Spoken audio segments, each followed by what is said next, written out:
Hello, everyone. Hello, Internet. Hello, ladies and gentlemen, gentle thems and beyond binary friends, my kings, my queens, and my lieges.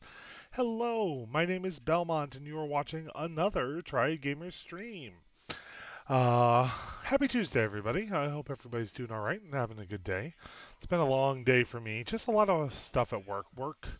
This job that I've got just keeps me busy, and there's just a lot going on. But I mean, nothing I can't handle, but it is exhausting, especially in my advanced years. So, but I hope everybody's doing okay. And we're going to play some games tonight.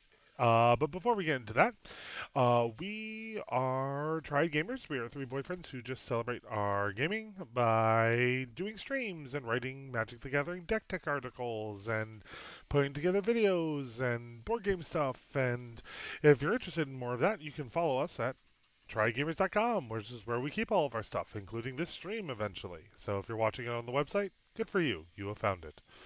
If you want to keep apprised as to what's going on, you can follow us online at trygamers on Twitter, Instagram, and Facebook. So without further ado, let's jump right into some stuff. So we are playing Pillars of Eternity, which I know, yes, came out in 2015, but I'm just getting to it now. I'm that busy. um, so Uh, one of so last time we created our character, an Asuna ranger type with a bear as a pet, named Orsis, who I just love.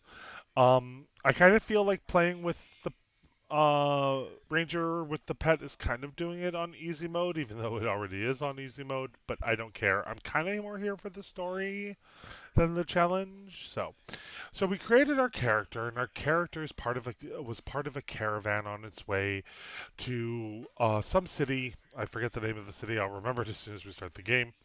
Um, to start a new life as a settler. The caravan stopped for the evening and was attacked. Me and two other characters fled through this series of caves. Eventually, they come out of the caves on the other side, but we stumble across this dark ritual where people's life force gets sucked out into this thing. And my companions die, which really sucked because I actually was kind of getting into one of them. And then I start hearing whispers and voices. So I'm like, okay, I better go find somebody who can help me. So I should proceed on to that city I was going to go to. Well, on my way to that city, I rescue a dwarf friend who told me to come visit him and his lady friend at the city where they run a tavern, which is actually probably where we're going to pick up right as we um, uh, start. And then also, I met this guy. And this guy's like, "Oh no, my friend Pearly got attacked by a bear. It's so sad. Anyway, I should continue on my business." And I find out from Pearly's ghost that no, this guy actually killed Pearly. So right now, this episode is hashtag justice for Pearly. That's where we're at. So I finally get to this town, and I am greeted by a tree filled with hung people. So apparently the local governor has issues with magic and like his kids keep being born without souls, which in my opinion sounds more like a him problem than a me problem, but that seems to be the story. And then right as I'm about to walk into this tavern where the dwarf and his lady friend are going to treat me right, apparently I made a wizard friend, and that's where we're picking up. Now, something I should mention about Pillars of Eternity, just to cover my collective derriere, is that Pillars of Eternity is rated at M for mature. It does have things such as blood, sexual themes, violence, and strong language, all of which we saw in the first episode. So, just a fair warning that that's going on. If that's something that you are sensitive to or that bothers you, you may feel free to go check out one of our other streams, like Nick's Mental Health Mondays, where we take a time to drink tea and play Stardew Valley, or some of our Minecraft Dungeons streams, or any of our other stuff, if that's not what you're into. But my stream still has strong language. Yes, no, all of our streams have strong language because I mean me especially, but all of us try gamers are adults with adult language. So, um, but without further ado, let us get into it. So we shall continue. As your character makes choices in conversations and quests, he or she will start developing reputations, both generally and with specific factions. Characters in the world will respond to these choices in good or bad ways. Now, let's see if I remember how to go. So, we are just outside this tavern, and I will not attack my wizard Hi? friend. So, Aloth is my new wizard friend, who I just met after I stopped a fight with him and a bunch of drunks. Indeed. So, I'm trying to remember that that's what I used for my whole party select. The party stash can be used for whole... Oh, okay.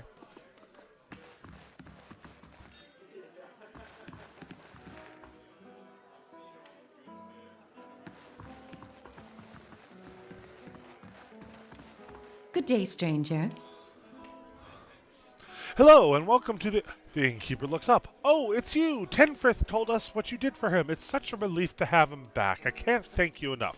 Tenrith is the dwarf that we rescued. He had been kidnapped, and then people were forcing him to cook for him. It was very Cinderella, and I was just going with it. Consider yourself a favorite of the house. Discounts on drinks, room. Tenfrith said he wanted to whip up something nice for you. He's already back to work in the kitchen, she laughs. So what would you like? Well, let's see what she has for sale first.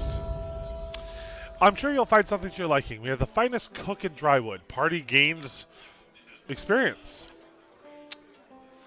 And so it looks like they're selling food and rooms and recruiting adventurers.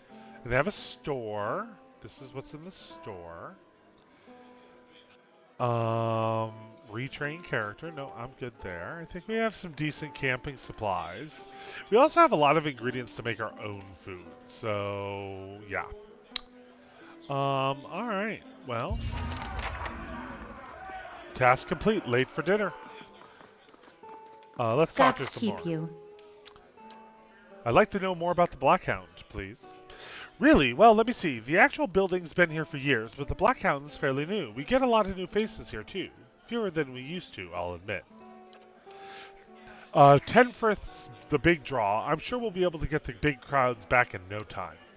I used to work the tables, actually, until the old owner up and left. Nobody's sure what happened to him.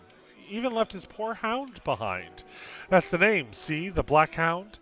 It's still sitting upstairs pining after him, poor old girl. Oh, poor puppy. Place ended up in my hands somehow, she laughs. My very own inn. A lot of hard work involved, but it's been worth it so far. Please, sit where you like. Would you like a drink or a room? We have 2 available at the moment. I'm afraid we can't offer much by way of a good meal, she sighs, unless you're fond of cold porridge. I'm looking for reliable help. Oh well, I can't say I speak from experience, but we do have certain sorts coming by looking for work from time to time. If you want to hire somebody, I'll be happy to send them on your way. Maybe later. I gotta learn how to work with my wizard friend first. I'd like a room, please. Certainly, you're always welcome.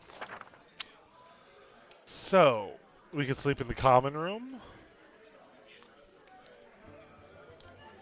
We can sleep in the Drywoods Pride. So, inns allow characters to rest without using camping supplies. Cheap rooms are usually available, but if you do not have the copper to spend, you may consider more expensive options. The bonuses they provide last for a long time and can affect the entire party. Well, you know what? I don't have that much gold. Oh, goodness gracious. Maybe I should just buy my camping supplies and call it. But we'll rest for 0 copper, because I have pole. Your sleep is restless and fevered, assaulted by hisses and whispers, blanketed with a suffocating anxiety. You open your eyes to awaken, and you find yourself in front of Gilded Vale's gallows tree, the creaking of its ropes growing louder in your mind until the sound is deafening. Gilded Vale. That's the name of the town that I've forgotten. Hanging from the tree is an old dwarf woman whose face has shriveled inward like a moldering fruit.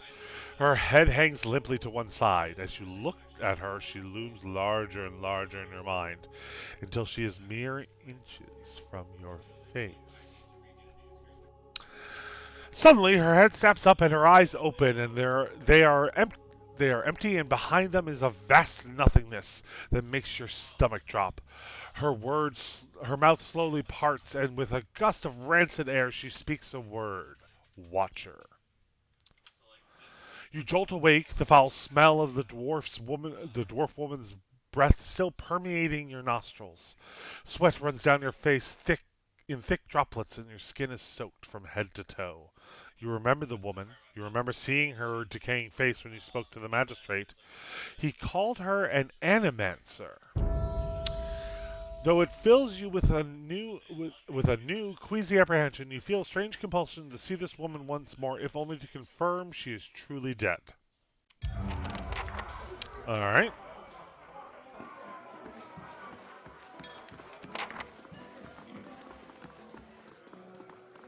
Wish we had some minstrels, huh? It sounds like an inn, I'll tell you that.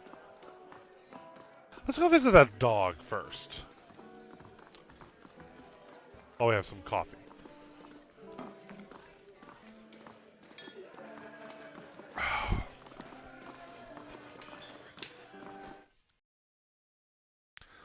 Dual wielding. Oh, whatever. I shall be discreet.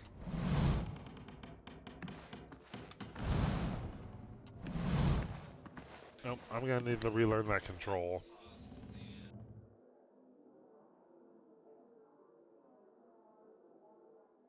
Hmm. Where's the puppy? I wanted to see the puppy. Oh, do you have anything to say? Ooh.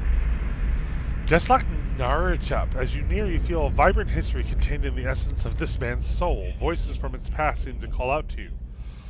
We'll reach out for the soul.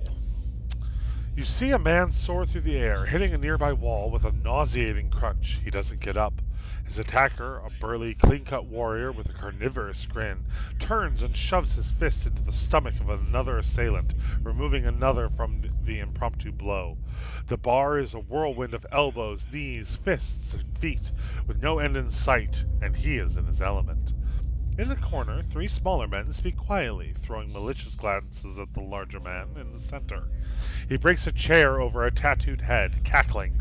The trio position themselves in three parts of the room, and with a terse nod they charge. Unfortunately for them, the man sees them coming, and something in his eyes burns brightly, and all three slump to the ground in agony that's all in their minds. The burly man bows to a room of the unconscious and is incapacitated before sauntering out, off-key whistling trailing behind him. We're gonna step back now. All right. I shall be discreet. Sorry, folks. I realized that I am in slow mode, and I do not like slow mode. And I forget which one I need.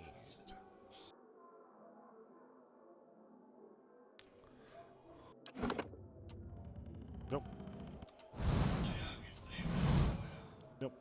Because I know my guys can walk faster.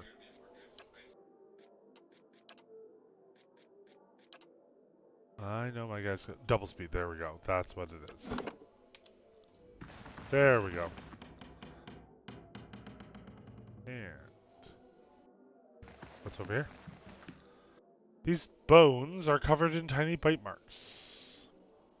Is that the puppy? Is that the black hound? The hound stares intently at the covered window, head cocked as if waiting to hear a particular sound. Oh, hi, Sarah. I am watching but not listening, though I thought I'd say hi because it's been a while. Hi to you, too. That's okay. You don't have to listen to me read what's on the screen. It's okay. It looks up when you approach and whines a low note, tail wagging slightly. I will pet the dog. The dog's tail thumps happily against the floorboards. I don't want to make the dog sad.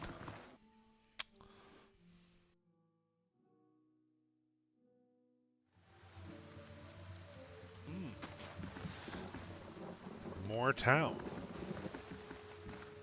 The Blackhound Inn's a fine place to sit and have a smoke. I agree. Alright, so we need to go back to the gallows tree, which just... Oop, that's right. I don't have a stronghold yet, but is up that way, so...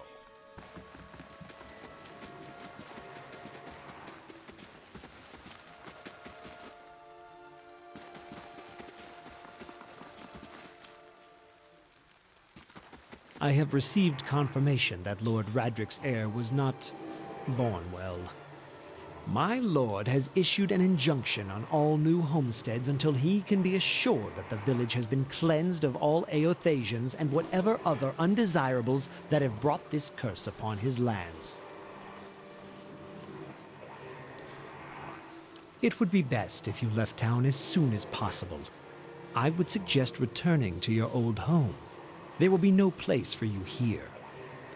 You may stay at the inn until you can make the necessary arrangements, but I would not advise remaining long. I expect Lord Radric will be most thorough in his efforts to purify this place. Tell me about Lord Radric. He comes from a line of nobles who have defended these lands since Eder times. Radric II was an early supporter of dry wooden independence during the Revolution, and the current Lord's father perished in the Saints' War. Hollowborn began appearing in the Drywood shortly after the war's end. Lord Radric has taken it upon himself to purge the curse from the Gilded Vale. His measures have been severe but necessary. Unfortunately, it doesn't appear to have been enough to protect his heir. Our age's most egregious example of man's madness. 15 years ago, the people of Reedceris decided that Waden, their living saint, was the literal incarnation of the god Eothas. Urjet wrinkles his pinched nose. This supposed saint took it upon himself to liberate the Drywood, supposedly from allegiances to less worthy gods, but I've never known an army to conquer a land for its people's own good. The war lasted about a year, but you can guess what that year did to the worship of Eothas in the Drywood. Lord Radric's forebears have all been Eothosians, but after his father fell defending us from those fanatics, he personally saw that the temple of Eothas here in town was shut down. He points to the small ruined walls near that tree. If you have any other questions, don't hesitate to ask. It's important that everyone in Gilded Vale knows our rules.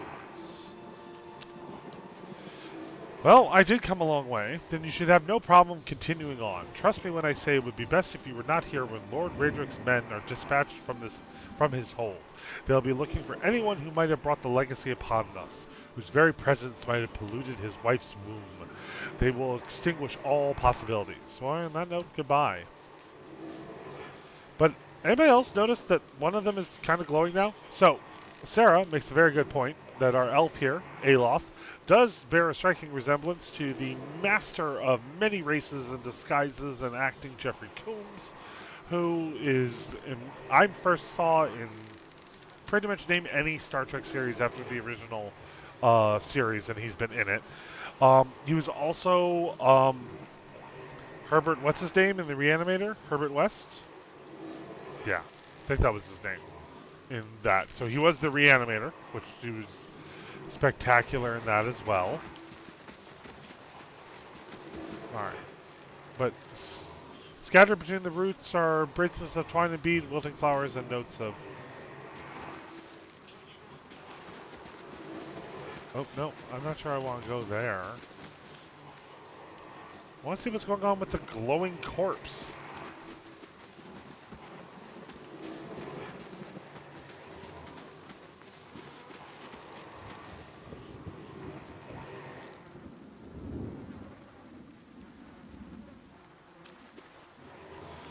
The squat, distended body of an elderly dwarf woman dangles from a thin, crooked bough that sags at the tug of her noose. The bloated purple flesh of her neck, worn away in patches like moth-eaten linen, bulges over the ropes that suspend her, and her lifeless head lolls forward, rigidly from one side to another when the breeze shifts. You perceive a faint glowing around her that casts no light on its surroundings, but there's a tepid warmth to it, and you feel somehow that you could reach out and touch it. not with your hands, but with some aspect of yourself that has no worldly dimension.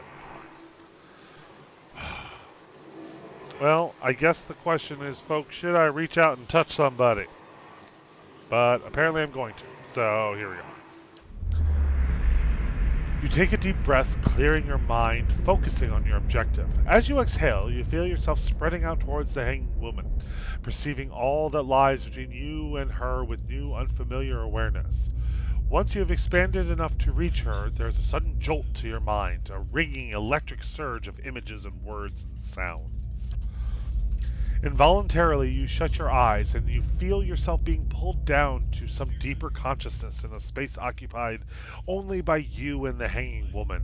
And when you open them again, she is staring at you with eyes clouded in a milky fog, her body still swaying in a wind you no longer feel from a tree that stands planted in a misty void.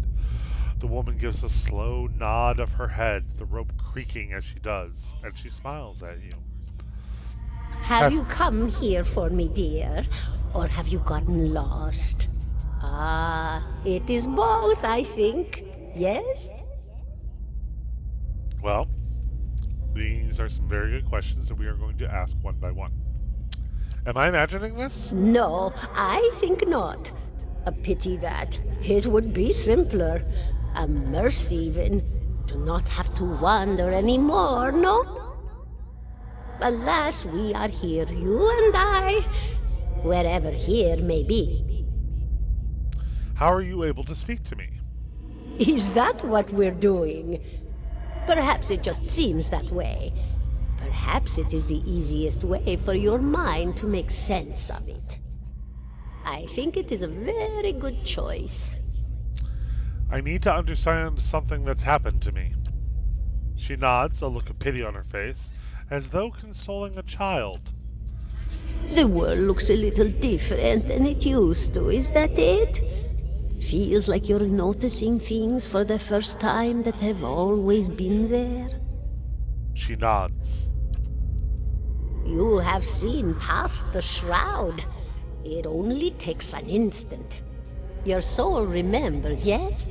Remembers how it sees when it leaves the body, like being reminded of a dream you had forgotten. You are a watcher now, and a watcher you will stay. I am a watcher, apparently. What is a watcher? What indeed? Long hours have many animancers spent studying such things. Not I, though. Not I. I'll tell you what I know, though, since fair is fair, and here we are visiting, you and I, and it reminds me of better times. Souls pass on, some say through Audra stones, which are the blood veins of the world. They leave the world for a time and are reborn times more than they were before, but usually less and seldom the same. For all souls there is a time where they do not live, yet have not passed on. And those souls roam the world, same as you or I, either leaving or lost. But no one sees them because they have forgotten how. A watcher sees, though, knows what to look for. And sometimes they know a person just by looking at them. Know where they've been in ages past when their bodies were other bodies. See memories even their owner can't recall. A wonder to behold when all goes well. A wonder!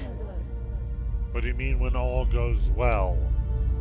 Oh, nothing to be afraid of, I'm sure. It's just much to take in for some. Sometimes there's trouble sleeping or other difficulties. She smiles at you reassuringly, fanning out a tuft of long whiskers that sprout from one of her cheeks. You should see old Meerwald. He could tell you much more than I. A watcher just like you. Helped many in his day. Took up in an old keep no one would claim. Not far, not far. Kadnua, beyond the Black Meadow. He will welcome the company. Alright, so at least I have a name. Let's let's get slightly more comfortable here, because I think we're going to be here for a little bit more exposition. I think I survived a bivouac. Do you know why that would be? Did you now, dear? My, that would be something, wouldn't it? Could be luck, could certainly be. A storm can be a careless thing. Implying that the storm was careless and not me. Gotcha. Or maybe it got its hands around your soul but couldn't pick it up. A soul can be heavy if it stayed in one piece through its time. Strong souls, we call them in the trade. Cold, I mean. Called them. Those days are all behind me, no? I want to know something Me? about you. I'll bore you to tears, though. And here I thought you'd come to visit me in particular. Caldara de Baranzi, of the Valian Royal Academy of Animantic Sciences. Not the greatest of their number, but I came here all the same because this was where help was needed. What is an animancer? A student of the soul. Something so basic, yet so poorly understood. But so many breakthroughs have been made in my lifetime. Had been made. Had been. To hear the locals tell it, we're a gang of soul manglers that preys upon the weak-minded. And the worst of us are. Fair enough, so maybe this governor guy, you know, has a legitimate concern and is just handling it badly? I don't know. But the best of us, the best? Inspirations, miracle workers. My parents were soul twins, miserable before they met, empty inside. It was an animancer who helped one find the other, turned their lives around. That's kind of sweet. You wouldn't believe the stories. Amnesiacs helped to remember their lives. The suicidal brought back from the brink of oblivion. The elderly afforded extra moments to say their goodbyes. How soon we forget when we're afraid. You tell it, sister. It's a fascinating science. A fascinating time to be alive in a place like Deerwood that does not control the research, no? I love the Valian Republics for many things, but their recent caution will leave them behind, I fear. Let's ask what happened to her. She laughs, a rasping, choked crackle escaping between rows of buttery yellow teeth, causing her body to bob up and down with each spasm. Seeing your blank expressions, she catches herself. Oh, come now. Such a question. As though the answer were plain as a rope tied for strangling. Allow an old dwarf her last bit of cheer. Well, I came where I was needed, didn't I? Offered my services to Lord Radric for a pittance. A humble pittance. I was to examine the Lord's wife, see why the gods have seen fit to poison her womb. Studied her for months, looked high and low for impurities, tested her valence, the permeability of her essence. Do you know what I found? Tell me, because I really want to know. Nothing at all. A healthy woman, head to toe, blessed with a beautiful soul. Such a sweet woman, too. Meek, but warm-hearted. A few months' time, and the lord of the house demanded answers. For a time, I told him what he wanted to hear. Oh, yes, my lord. She is riddled with imbalances. I must have time to cure her. As the birth drew near, he grew impatient, as lords do. And this is where I've ended up. I have other questions. Of course, dear. You said souls break Oh, apart yes. over time. Entropy. Rimagan's work. We know little of why or how. We lose pieces of ourselves when we die and pick up pieces of others when we are born again, but less than what we lost. We tried to stop it with the animantic sciences, but with little success. No, no. A very small few resist Rimergan's influence and stay together through some force of defiance, at least for a time. But they all succumb eventually, I think. I don't recall hearing the name Remergran before, so this should be interesting. My money's on that he might be the big bad. I don't know. I kind of like this dwarf woman though, because like I kind of wish like she could be a part of my party. I just want that. I want that old woman sass going on in my party. Great. My two favorite characters so far in this game are dead. At least one of them's talking, so that's saying something. All right. Farewell. Goodbye, my dear. It was lovely visiting.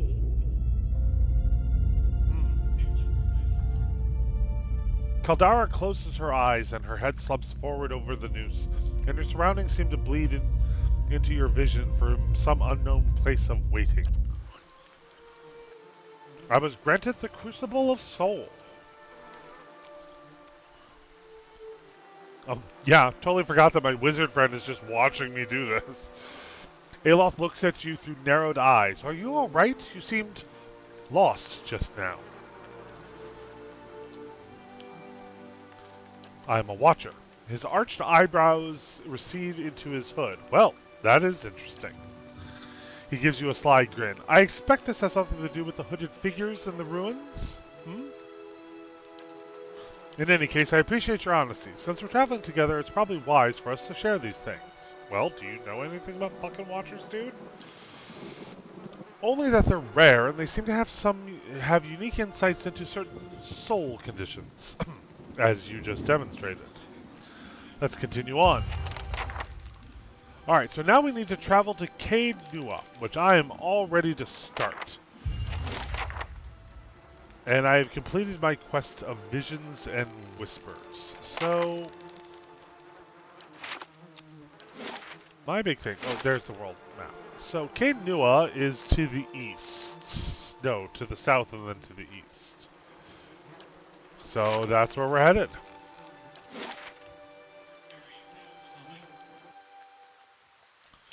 So, we have a name. We have kind of a goal. Learn more about my quote-unquote superpowers, apparently. Gummy bears. Essential for any stream.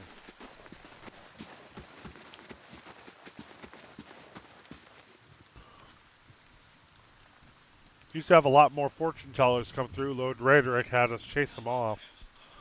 Well.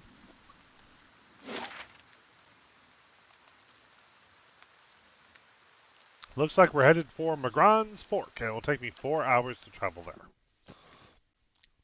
Wizards may only cast spells that are equipped in their grimoire. Additional power.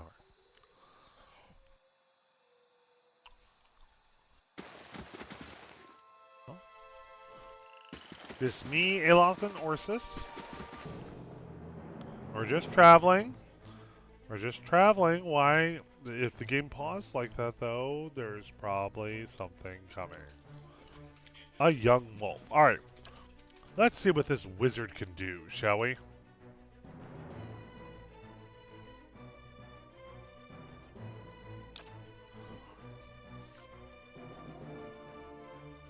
How may I help?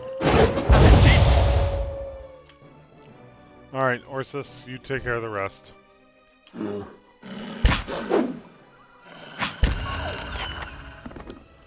And dead wolf. Oh, I was very curious to see what the spell would look like. You know, the entirely not magic missile spell that we have. Alright. Mm-hmm. And we'll take some wolf hide and call it... Sure. Hey there. Alright, let's get everybody together.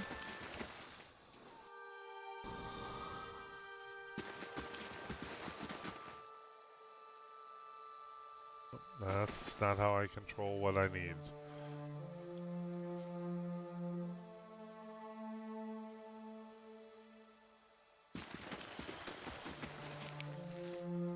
it's day 4, hour 5.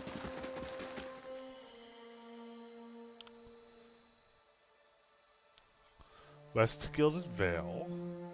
South to Anslog's Compass. East to Black Meadow.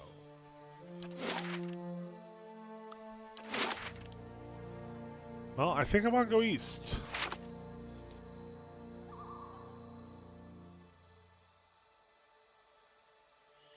Saw you in the flames. Whoa, I totally missed his ass. Durance, apparently.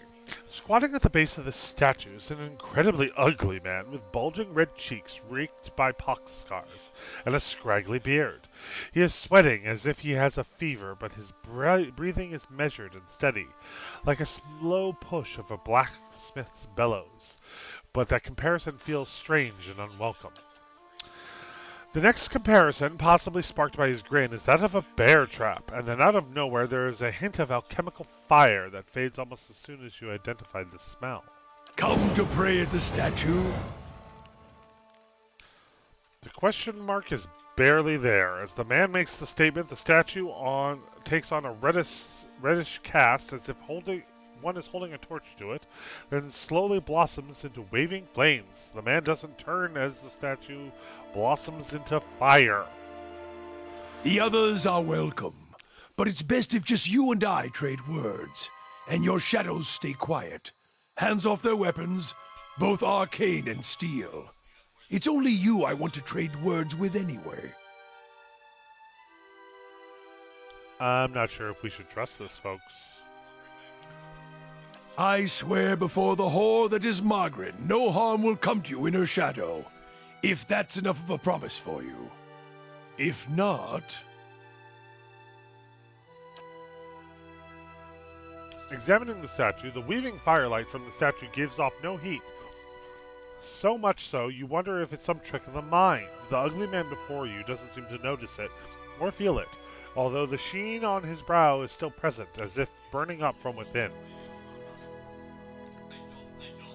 Stone seems strange comfort.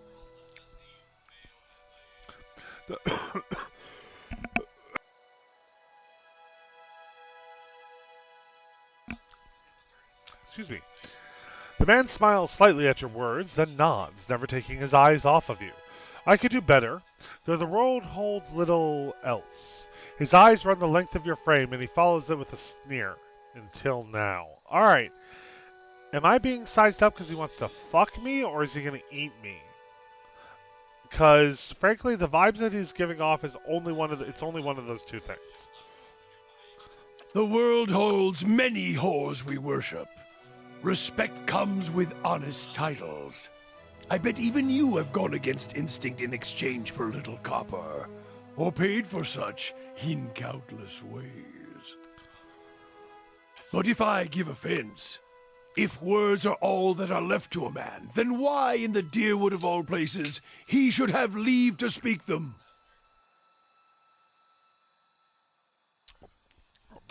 So it does occur to me, after having conversed with the dead dwarven lady, a string of words that I did not expect to be putting together when I woke up this morning, that I have been pronouncing that wrong, and it is Deerwood. And now that I have heard it, like the letters have unscrambled in my brain. Not sure what this says about me. So let's study this man. The sudden weaving flames from the statue of Magron cast more light on his features. The man's robes are dirty, stained with grease and other marks of the road. The hems of his robe, including the sleeves, are burned at the edges, as if he walked a great distance across a fire, then reached into the flames with his hands to pull out something. Let's take a look at his staff. The staff looks thick, stout, of blackened ash, once burned by a terrible fire. Beneath the ash, the lines in the wood bear shapes and patterns, and there is a certainty that the staff was once something far more dangerous. But not now. As you study it deeper, it shimmers slightly in your eyes, like water catching the light weaving across the statue. Whatever power was bled from the staff, it doesn't make it or the wielder any less dangerous. You look up to see the man watching you studying the staff. As his gaze meets yours, he nods with a humorless smile. I didn't catch your name or why you wish to speak with me. I didn't give it. You Fair. probably find names as useless as I do. The names that litter this world like debris are hard enough to wrap around the tongue. And what do they matter? It's what's beneath the skin and the letters I care about. What burns within. It's more important to me you're a watcher than whatever culture or accent decorates your letters like awkward crowns. Take pride in your actions, not where you hail from, or how your name rolls off whatever liar's tongue coats it now. Wow. I mean, he makes a valid point. He's just remarkably blunt about it, but... If you need a title to hang on me to match your own, Watcher, then call me Durance. And as you observe souls, I test them. So my next very good question is, how did he know I am a Watcher? Durance shakes his head and his hand curls tightly on his staff. I can see the questions bubbling up. Let's burn them away one by one. I am a missionary. I walk this diseased nation with its heathen, its people so careless with the spirits of others and their own, watchers among them. Yes, I know you for what you are, and your name doesn't interest me. Names are for honest folk, and you are a crack that shines light from another place. We're meant to travel together, you and I.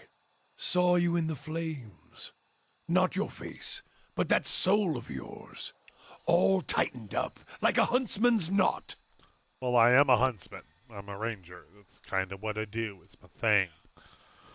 You saw my soul in the flames? There's things we can teach each other, if you're in need of answers to your mantle of questions. I don't force my words on anyone other than you. I don't care who walks with you or what their mewling problems and politics are. There's enough howling in the world without me stoking that fire. I won't take from your provisions, don't need much on the road. I can carry my weight, which is considerable. Many will stand against you. They probably already have, from what I can see. Left their marks, it seems. Like a trail, worming its way behind you. Disease? Spirit wind? Both could have touched you, yet here you stand. As for disease, not all of us were close to water when the pox hit, but it's no longer a passenger in my flesh. It left its marks as well. But like flames, the pox doesn't strike twice, nor is it catching. So, I'm not sure what to make of this guy. I'm getting kind of like the impression like he's some deranged cleric, which should be interesting. I did just make a wizard friend though, so... But I also don't have like a full party. But he's also crazy as bat guano, so it's kind of a toss-up. Her? Don't fear her jealousy. Let us see what the road holds, Watcher. Alright, Durance has joined the party. Well, we were headed south. So south we shall go.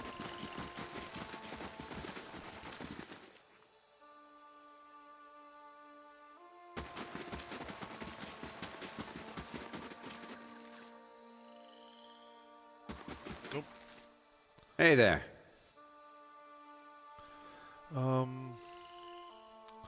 Sorry folks, just another technical issue. Mouse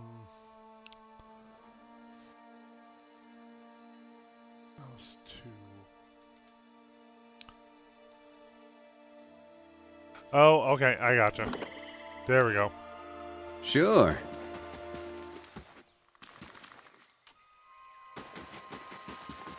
Sorry, the dual monitors with this game were... Actually, I think this is probably the path. Uh-oh. There, that one. Get that one.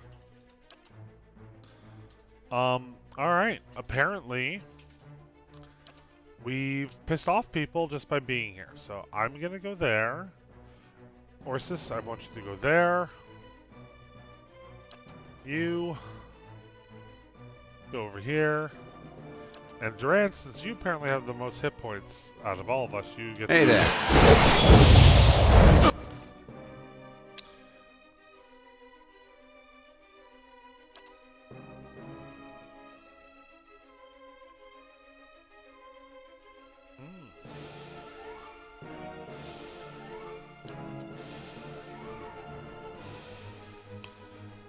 I think that that's only fair. And yeah.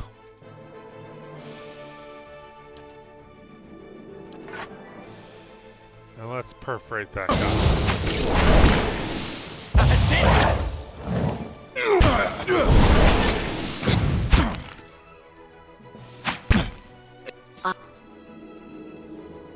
Alright, me, there. Orsis is still on there. Durant's.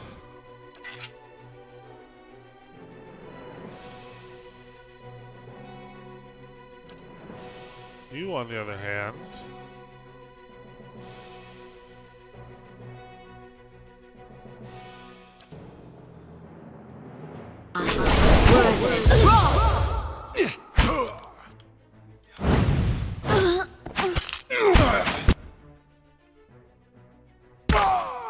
Oh, he just went, like, completely to shit.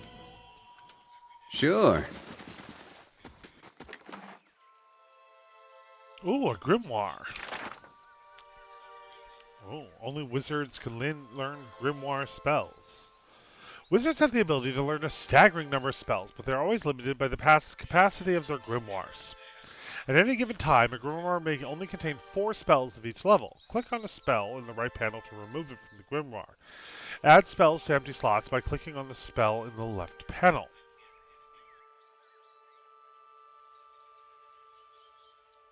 Wow. She did not have some happy spells. We're going to take it, though. Let's see. A great sword. A wand.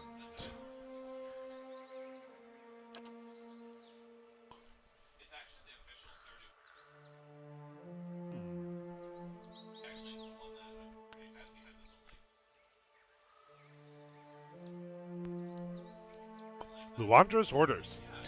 It seems I have no choice but to provide you with instruction. Raedric's forces are spread thin, and the roads through the wilds to the south of Gilded Vale lies unguarded. Given these favorable circumstances, I'm sure even you can manage to handle a peasant or two. The archers tell me that Kolsik's men made south after their escape. If you should happen to retrieve one of their numbers, I may be convinced to forgive your previous mistakes. For the last time, you are to keep clear of Defiance Bay. Know that if you cannot be trusted to acquire a useful specimen with even a modicum of discretion, I have no qualms whatsoever about using what materials I have at my disposal instead. Signed, O. Now, alright. I've taken some damage, but you found a new grimoire. For a small cost, you can learn those spells from the description panel. You may also fill additional grimoires with additional. Place them in your wizard's quick item slots to switch back and forth, but be careful switching grimoires. Temporarily locks wizards out of spellcasting for several seconds. That is good to know.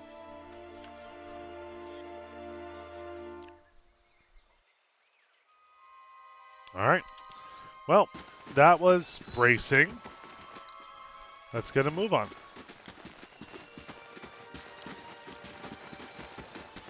Hello, dear friend. There we go.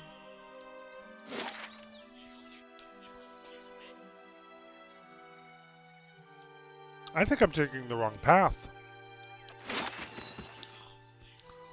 I think I need to go back up to that sign.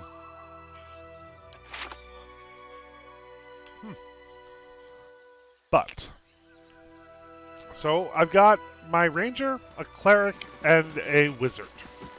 This should be interesting.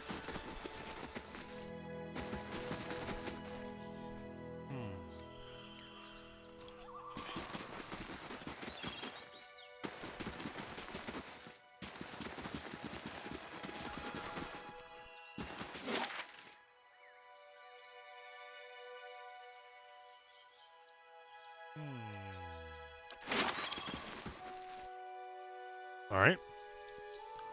Maybe this is where I need to head.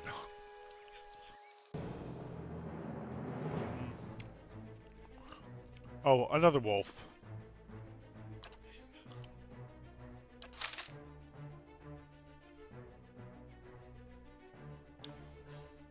Mm-hmm. Oh, okay, a lot of wolves.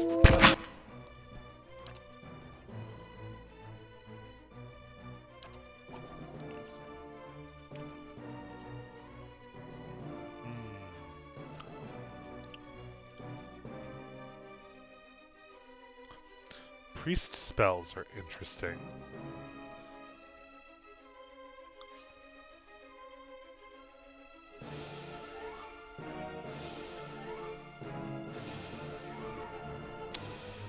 Let's actually, though, just go whack it with a staff. You, on the other hand, you are going to go there. What? And then you are going to do that. Oh, let's actually cancel that. Architect Worth and Roth!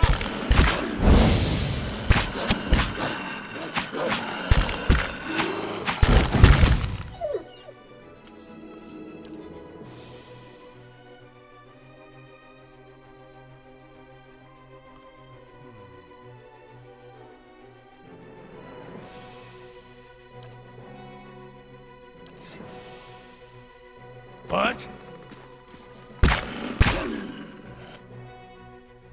You leave my bear alone.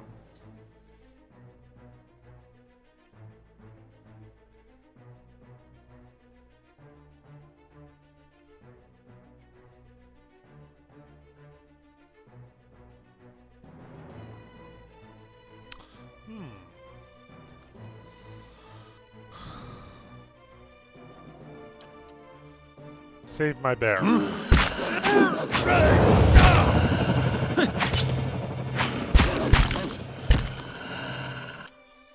I also can, like, you know, join this fight. Mm-hmm. Ouch. When a party member is reduced to 0, they are knocked out. That means they are out of the fight, but as long as your side is victorious, they will regenerate their endurance when combat ends.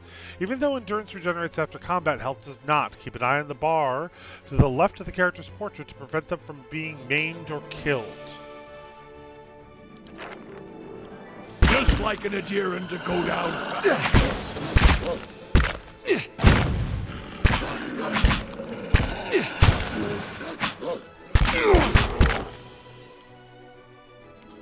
Alright, time to get my butt out of there.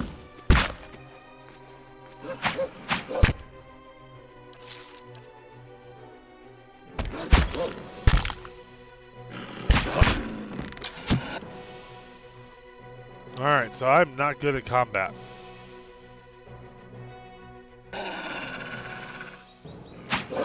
Not my best moment. Oh, did I? Did we all go down?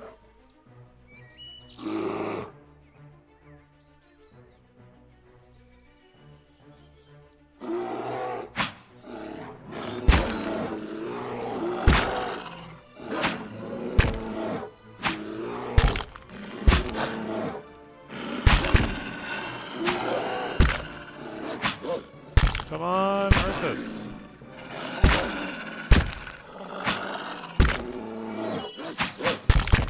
Oh god, I don't think I'm gonna make this.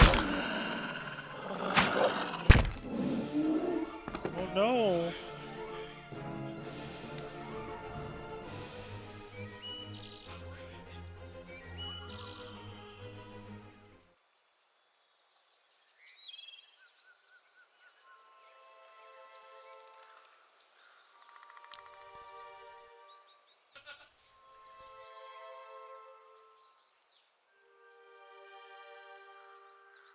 Aye?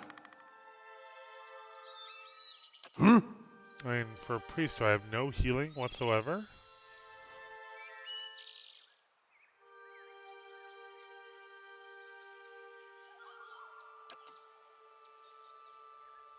Mow it.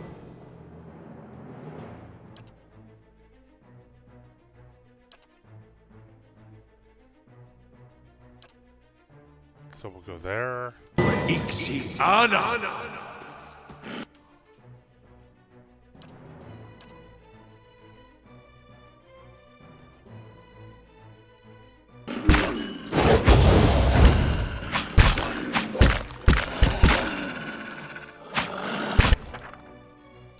Uh-oh. Our character's health bar begins flashing red. It's a sign they may soon be maimed or killed. Rest at an inn or use camping supplies to fully restore health. I fear we've lost the angry one! How many hit points does this damn thing have?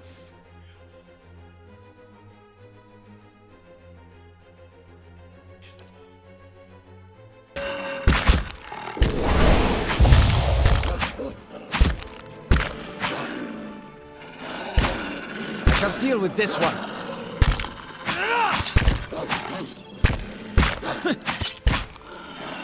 Let's have it out! Let's have it out!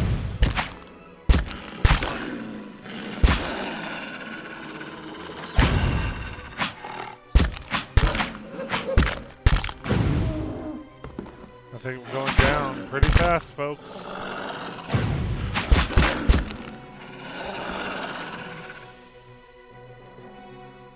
Alright, the party has died. The party has died, and I have reached an hour into stream. So I think what I'm going to do is we're going to take a break. And then we'll go back to the last autosave. Let's actually see where that is, though. Because I'm afraid of one thing that I don't think that we're going to have our cleric friend. Yep, it doesn't. So that means that we got a couple battles to repeat real quick. So I'm going to take a quick break. We'll come back. My fault for not saving when I did. But that's okay. I'm learning more and more about the combat system each time. So it's no big deal. So I will see you all in just a little bit. Go hydrate. Use the restroom. Take a moment to breathe. Maybe get some gummy bears if you got some. And we'll be back soon. Talk to you then.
And we are back, folks. So, after consulting with one of the other boyfriends who happens to have played this game Sure. before, it does occur to me that we might need to go back to the town that we were just in and maybe get some help.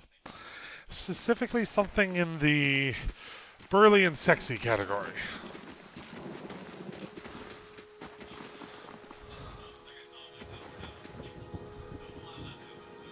And then, after we maybe get some help, we can go get our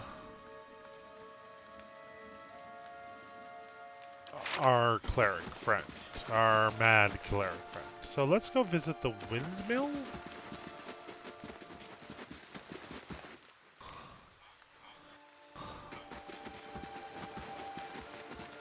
Oh, oh, there was a person here. Should I talk to them?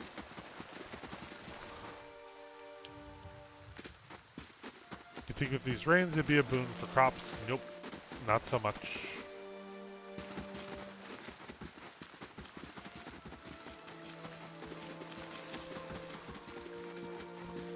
See if we see our fighter friend. And it is 9 in the morning. Let's go in this windmill, shall we?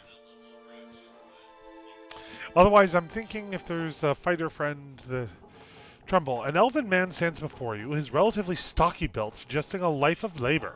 His face is pale and drawn, and his eyes wide. Behind him, a younger man and woman exchange worried glances.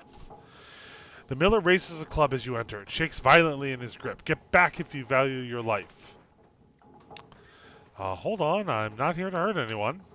The miller hesitates and lowers his club. Wait, I know you. You just came into town, right? Don't tell me Sweenyours already got his claws into you? God, that's all I need. My name is Kostai. I have only just arrived in Gilded Vale.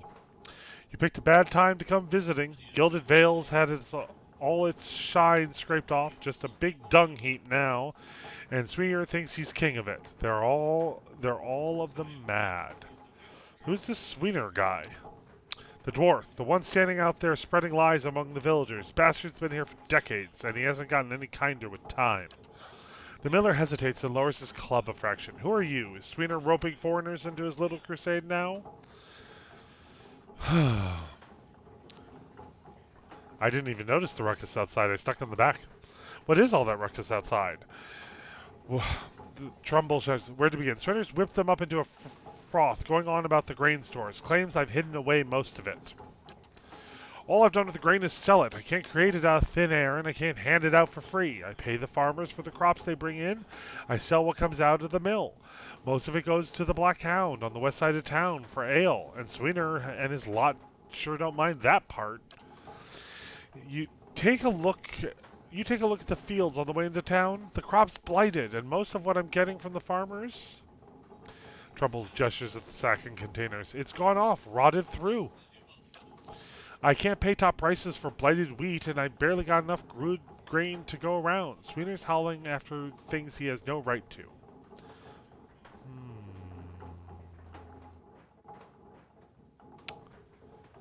Maybe I ought to go have a talk with this Sweenyor guy. The miller all but sags with relief. I'd be grateful if you did. He won't listen to me anymore. But maybe you'll have better luck. Tell him we're all having a hard time of it, and we'll have to make some sacrifices. We'll be in your debt if you can convince him. Okay. Resolve the feud.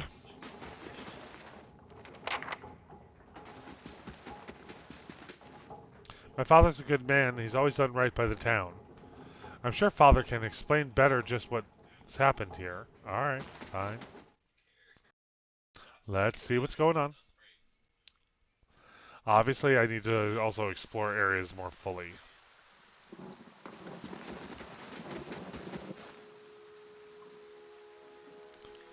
Alright, well...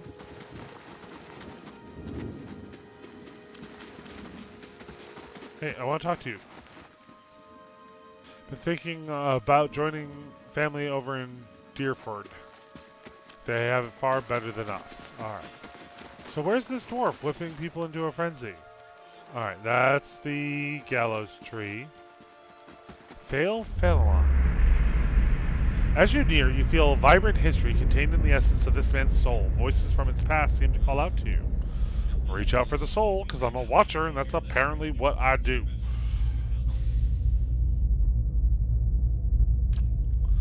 Whew.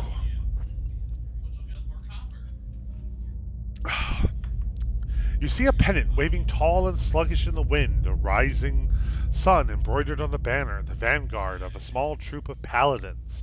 The atmosphere is buoyant if restrained, and their armor has not yet been tarnished by the elements.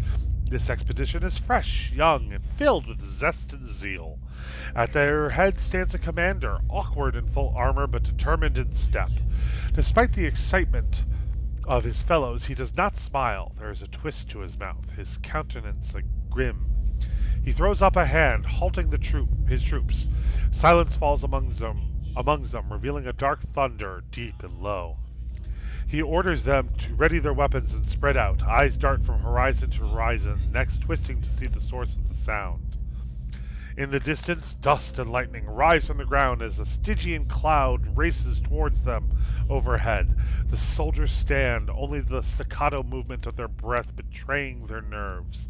The commander closes his eyes, calling a blessing down on his troop.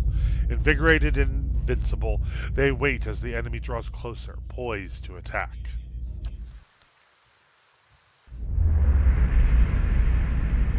Alright, we'll step back. That's not what I was hoping for. Used to have a lot more fortune tellers come through here. Lord Magic had them all chase us off. Alright, let's go find this dwarf guy that's causing all sorts of ruckus. Like, literally ruckus.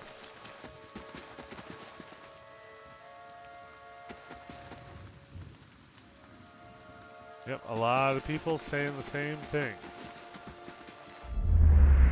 Okay, another one. As you near, you feel a vibrant history contained in the essence of this man's soul. Voices from its past seem to call out to you, reach for the soul.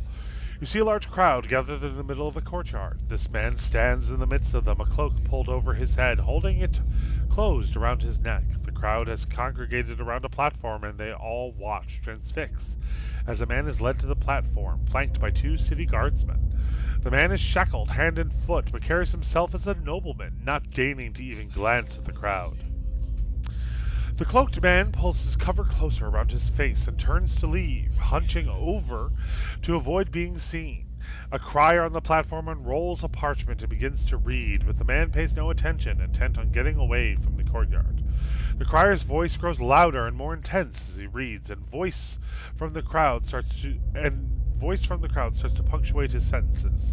The jeers and shouts grow more frequent, and with each one the cloaked man flinches and his shoulders droop.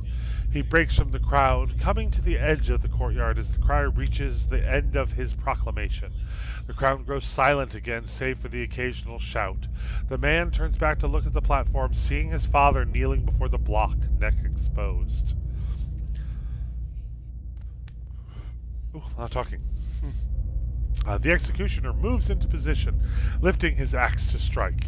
The man turns suddenly, unable to watch. There's a wet thunk, and the crowd breaks into cheers and applause. He leans against the wall, regaining his composure, then straightens up. With obvious resolve, he strides off, away from the crowd and his legacy. I'm meeting a lot of interesting people here. Oh. I can see how tiring and exhausting a watcher would be getting all this information, whether you want it or not. Alright, voices from the past. You see a pair of immaculately polished leather boots and an impeccably maned goatee. Their owner, a slightly hook-nosed man with a wicked grin and narrow eyes. He bobs his feathered hat at a nearby merchant as he ambles away, a small piece of parchment held tight in his fist, ink staining his fair fingers. He seems to know most of the merchants in the market, stopping to engage some, nodding at others, and even bartering for some minor goods with a select few, always smiling, laughing, and exchanging jibes. He approaches a heavy-set amua. I need to learn how to pronounce that word at some point. Smile plastered stiff across his face and jokes about the weather. She jokes back, subtly palming him several gold coins. When he walks away, the paper in his hand is gone, and the smile on his face is more genuine. He tips his cap at her, winking, and trundles off with a new spring in his step. All right. Well, we're learning all sorts of things about people today, aren't we? So where is this dwarf dude?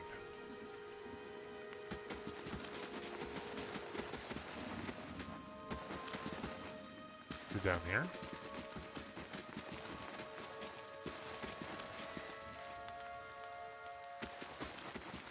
Nope. He is not down there. So let's see if he's down here. And we got cows.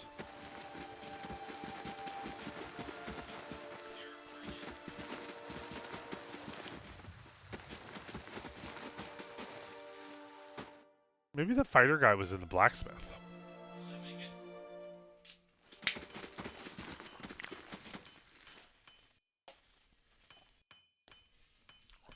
I mean, kind of would make sense.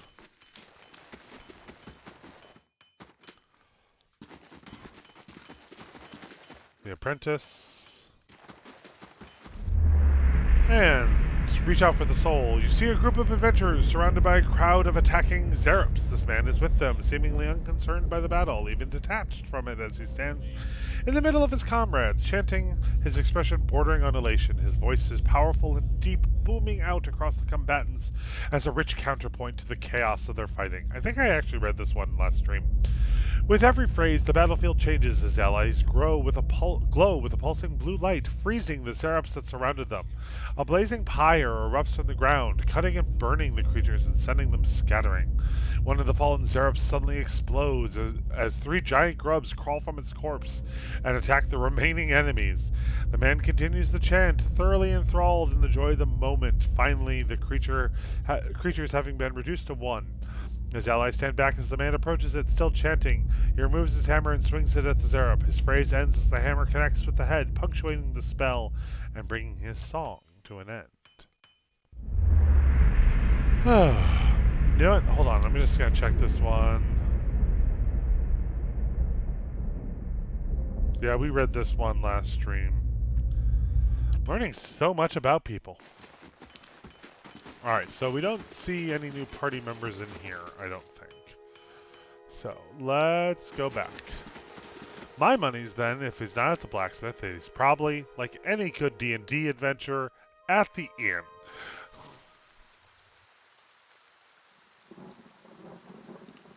So, let's go there.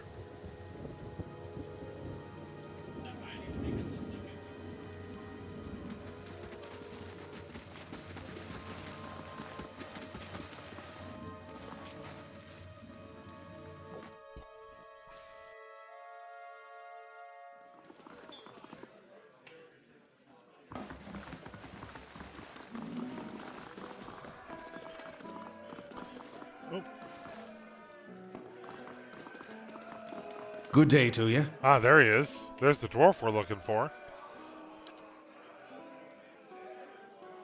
Aleph narrows his eyes. Careful, looks like they're cut from the same cloth as those rowdies who attacked me. He wrinkles his nose. Smells like it, too. Trumbull says you've been causing trouble. Oh, I bet he has. All nobility, that Trumbull. Two big, strong kids, pure soul in all Gilded Vale, the dwarf sneers. Coward sending out messengers to handle his business? Well, you can go and tell him we haven't had a solid meal in days on account of him, and we can't afford a good drink on account of him, but we won't be bullied by some foreigners on account of him. What if I buy you all around? Will you talk to me? Swinner considers it briefly. He looks to the others. Fair enough. Bring us something to wet our throats, and might be I'll feel up to trading words.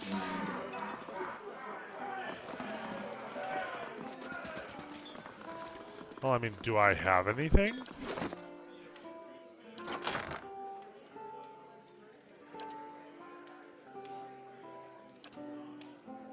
I mean, I have a lot of consumables and ingredients, but I don't have any beer. But I did see some for sale. With this nice folk. Hail, traveler. Can I see what you have for sale? How about Alright, we don't need that many beers. Let's do 5.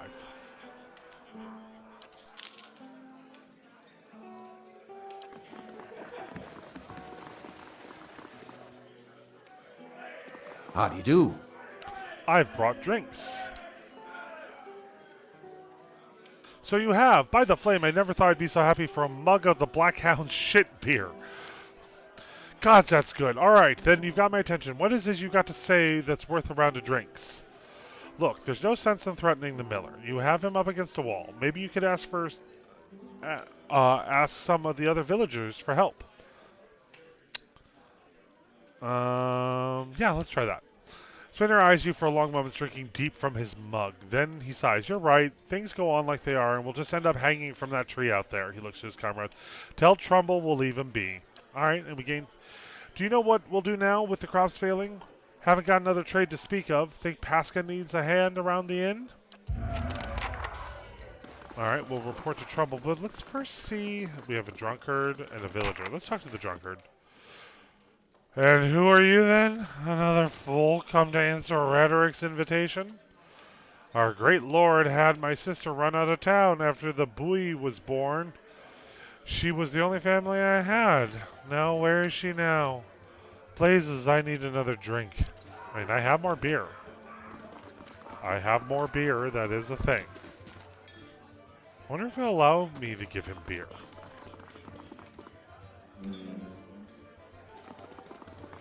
Alright, here's another one. As you near, feel vibrant history containing the essence of this woman's soul. Voices from the past seem to call out to you. Reach for the soul. You see a woman emptying her satchel onto the bed, taking stock of her inventory. Potions, bandages, tinctures, and herbs are scattered throughout her room haphazardly. She bites her lip, head tilted to the side, considering. She begins to repack one item after another, careful deliberation undercut by shaking hands. Each item clearly has a marked place, but no matter how she repacks it, she is not satisfied. The shaking worsens as she empties it out once more, one hand held to her mouth. Tears eke from her eyes as she gives up all semblance of order and shoves everything into the satchel, grabbing it and running out of the bear house. Straightening her back as she walks to the docks, chin high, her eyes hard and red, a gangly young elf offers her his condolences, but she can't see him for the ocean ahead of her. She wanders the docks, offering her services as a doctor to anyone who will listen. Anyone heading out on the high tide. Less than an hour later, she watches her childhood disappear in the distance, a tiny speck of an island, and tries not to jump.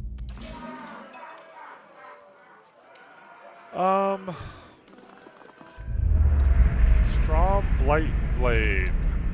You see a group of young men standing around a makeshift practice target. The man stands in the middle of them, explaining how the construction and use of a bow. He holds it up, pointing out each part as he speaks out about it and what it does.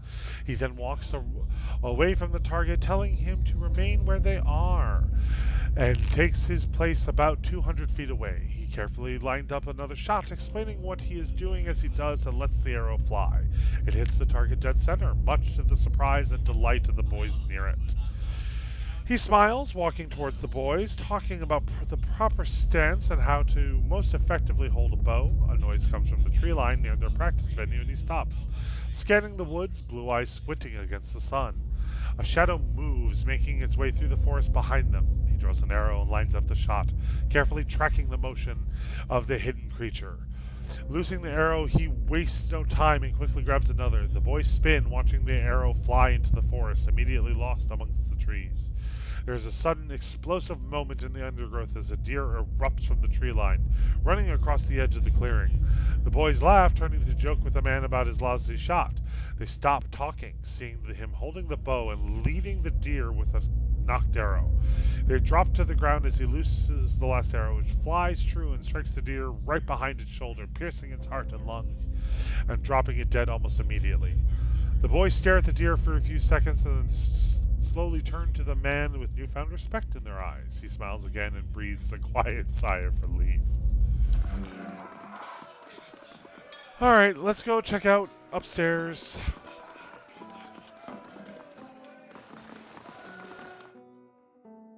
Still looking for a beefy, burly fighter type.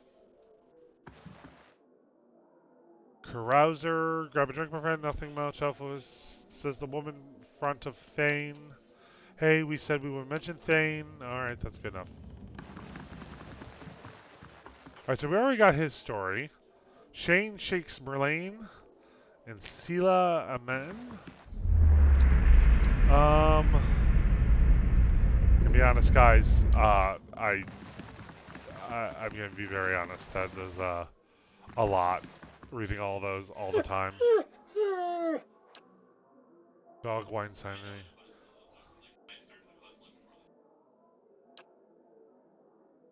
I have added the Black Hound to the inventory.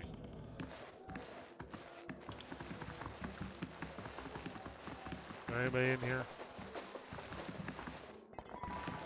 Alright, so why don't we head back to this trouble guy and see if maybe completing that quest helps us get to somebody fighty.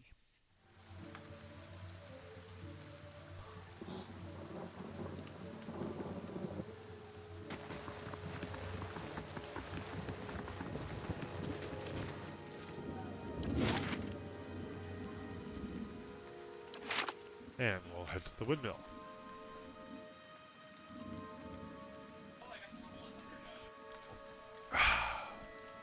Don't forget to hydrate, folks.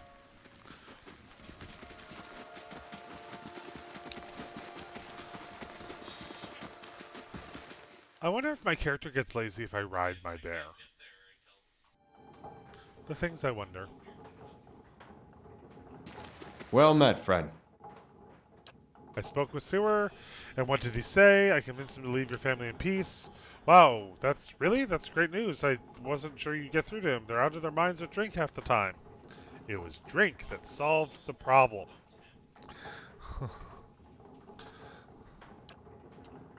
I owe you a great debt. Here, today's earnings to show my appreciation, and you can be sure I'll let everyone know what great you've done to me. Keep it, you're having a hard enough time. You're a generous soul, friend, and we'll have to thank you for making it through the coming year. Safe travels, and may you find favor with the gods. No, what you need to do is find me a fighter. Or a paladin. Somebody beefy and burly. Because I got beat up by wolves in another lifetime, and I'm still mad about it. Not really. I'm amused by it. I'm not mad about it. Let's go down here, see if we can find somebody. Founders. Hello, hello. Hi, Jax. How you doing? Sorry, your name comes up differently in our chat right now, which is weird, but. Alright, Ronan Teronin. Your name just comes up as, like, founder, 6 month subscriber. There, now it's coming through normal. Okay. As you near, you feel a vibrant history contained in the essence of this man's soul. Voices from its past seem to call out to you. You see a group of people standing around a wagon, transfixed on a sword as it swings in a large, graceful arc. The man holds the sword, passing it from hand to hand with a relaxed ease, making the blade dance in front of his audience. He tosses it into the air, spins, and then puts his arm behind his back to catch it. The crowd claps excitedly, and a couple of them gasp, certain they were about to see a tragedy. I'll be more than likely lurking. I'm dyeing my hair. The only question I have about dyeing your hair is what color are we dyeing said hair? So, you can answer that and then you can go dye your hair. Alright. You're just a villager. You're one of the village people.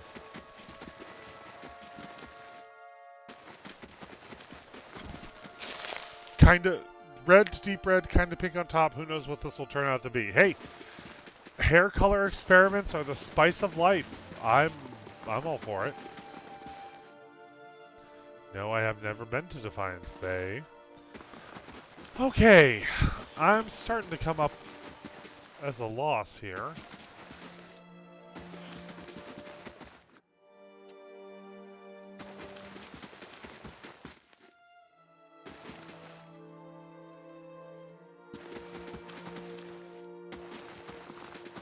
I don't think I've been up here yet. Ofura. A Derwoodian woman is standing in front of a fireplace, humming a quiet tune to herself, or perhaps to her unborn child, for she is clearly quite pregnant. She turns her head slightly as you enter. Good day to you. Well, I was starting to think, oh, I'm sorry, I was expecting somebody else. She gives you a cautious smile. May I help you?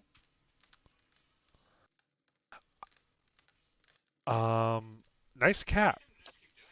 Alfredo smiles proudly. Oh, thank you. She's a sweetheart. Keeps the house clear of mice, too. I just arrived in Gilded Vale, I say. I thought I'd get to know the locals. Were you with one of the caravans? She looked hopefully. Master Odema's, by chance? I was. Yes, I'm afraid the rest of the caravan was killed. Alfredo covers her mouth with her hand, her eyes wide with horror. Oh, shit. With a few moments, she can manage nothing but a strangled, voiceless gasping. Hurt. Oh. I knew. I told her it was danger. Oh, no, no, no, no, no, no, no, no. No, no. No, no. No, no. Oh, no. Alright. So, let me read this dialogue. I knew. I told her it was dangerous, a dangerous path to take. Caliska was so certain she could take on any danger. Or for his mouth. Oh, my poor sister. Oh, my God. I thought it was her wife. I was going to be so sad. Still, no, I feel bad, but I feel less bad because it's her sister, not her wife. Okay, anyway. Orfura sniffs. My poor sister. I'm sorry, stranger. I just can't believe she's gone. If only I hadn't called her here. If I hadn't written to her, she might still be alive somewhere. Quit your sniveling. How are you going to raise a child if you're this weak? No, no, no. Why did you send for Caliska? Orfura wipes her eyes. I'm worried about the baby, about the legacy. I've told Caliska as much as I could, but all I know is that for a long time now, every child born in Gilded Vale has been soulless, empty. It happened to so many mothers, and Lord Redrick exiled all of them, calling it a sign of the gods' disfavor. With my Hathort gone, I don't know how I'd manage if I'd lost my home too. I hoped Caliska would help me. They say Ragna, the old midwife, knows a way to prevent a child from being hollowborn. But she moved to the south to Anslog's Compass 2 seasons ago. The journey's too far for me. I can't make it as I am, but I don't have anyone else. But I don't have anyone else now with Caliska gone. More tears run down her face. Can you please help me? Of course I'm going to help her. I feel bad because her sister, Caliska, alright, so, yeah, sorry, I was going to fill in, like, the rest of the audience. So, Caliska, her sister, is one of the people that was with my caravan when it was attacked. She was the character I was really, like, kind of starting to get into and, like, really thought it was cool, and she died when I saw this vision of this guy sucking life force out of everything. So, I feel real bad for her, and so, yeah, I'm going to help her. Vera blinks, eyes wide. You will? Oh, God bless you. Here, I'll give you coin to pay her with. You needn't trouble yourself with that. I think it's a drink she fashions out of, well, I'm not sure, but shouldn't be too much burden to carry back, and I'd gain 20 copper. Aslong's Compass is what we call the lagoon to the south. You'll have to cross the wilds to get there. That's what keeps me from trying it myself. Thank you again. You'll truly be saving us both. Alright, so I now have a side quest and still no fighter.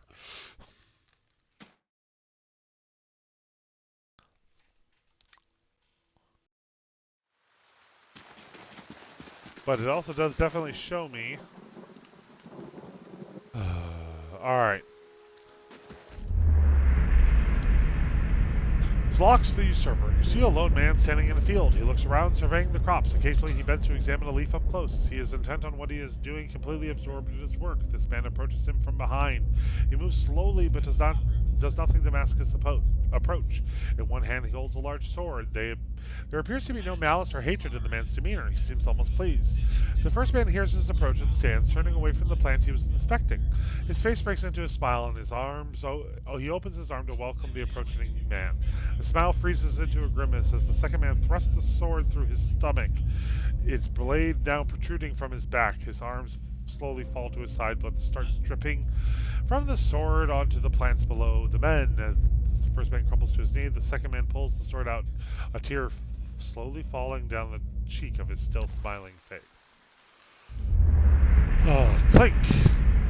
You see a small group of people gathered around the ruins of a house. The destruction continues out from a single dwelling throughout the entire village. On a single building stands rubble scattered everywhere. Only one of the men in the group leans over something in the debris. It is this man, younger, barely more than a boy. The man reaches out and shakes the boy by the shoulder. The boy makes no sound and doesn't respond to the man's disturbance.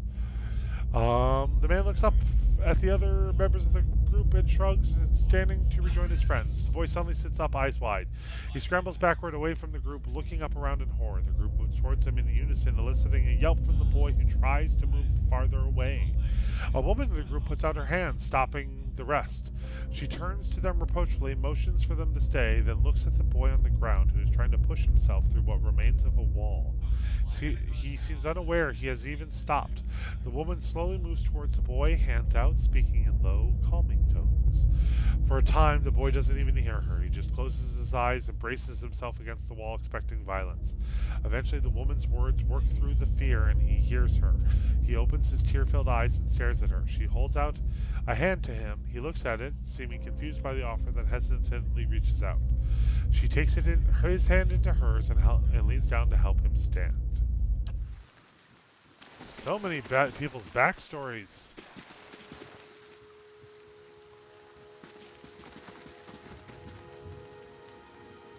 Okay. Alright, folks, I'm kind of at a loss, so I think we're just going to have to continue on.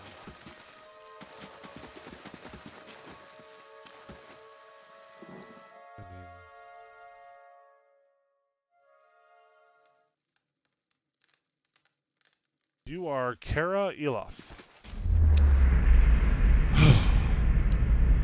You see a crowded marketplace, vendors' stalls lining the road, their proprietors' voices calling out to passerbys to come sample their ware. This woman wanders through the throngs, strolling hand in hand with another young woman. They pursue the vendors' goods, tearing at a book merchant with a number of old, beautiful tomes, chatting with one another about what they see. One will pick up a book and show it to the other, who will take it, comment on it, and then place it back on the shelf. Then the first will snatch up the book again and quickly pay the merchant before the other can snatch it back. They walk away from the market, weighed down by packs filled with books, stale hand in hand, standing close, comfortable, and familiar with each other.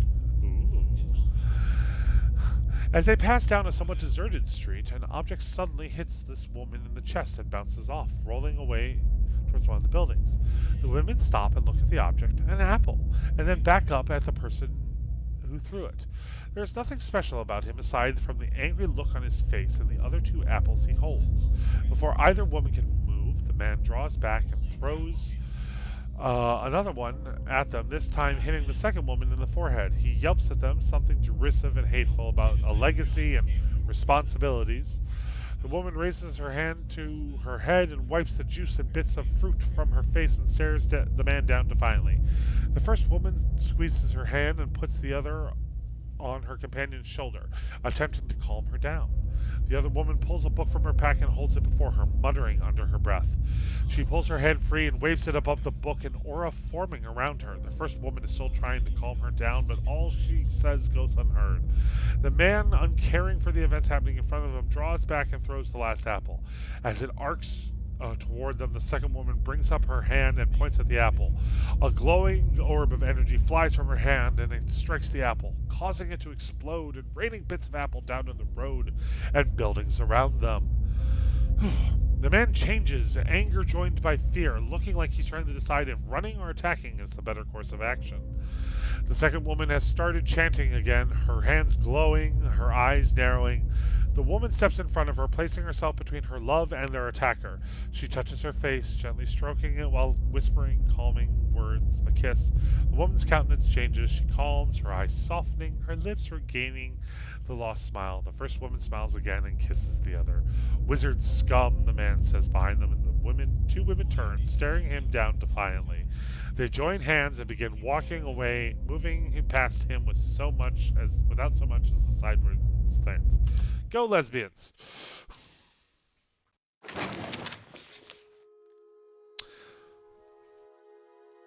Ooh, a book. That is a lot of reading. I'm sorry, folks. I can't read that out loud right now. That is a lot of text. We'll take it, though. Oops.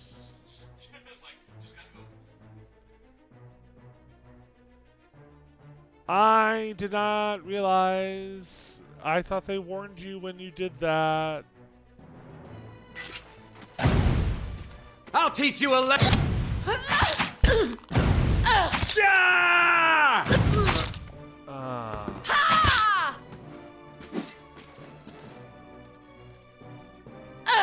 Oh, Show she's him how still it...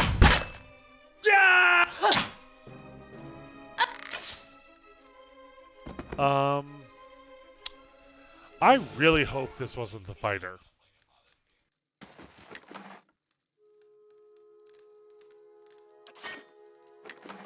Well, might as well loot their corpses. Um, yeah, oops. I wasn't paying attention, and that was definitely thievery that I just performed. Alright.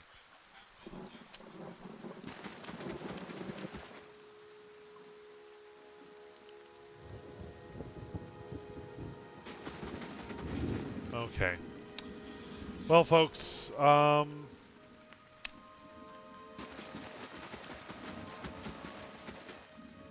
yeah.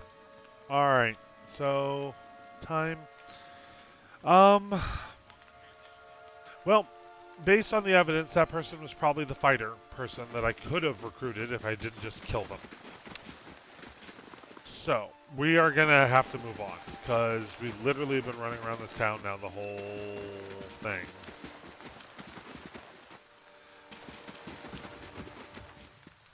So.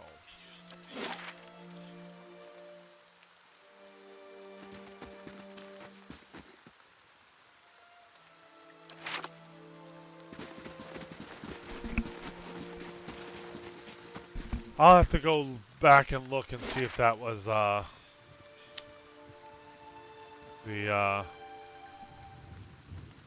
on. 1 second.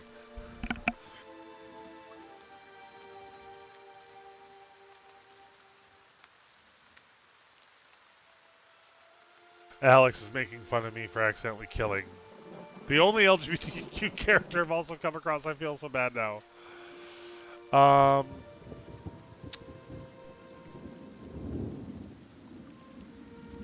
Actually,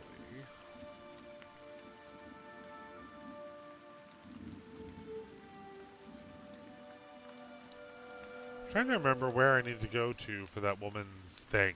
But, let's go. So, apparently there's a fighter still in this village that I can somehow recruit. Then.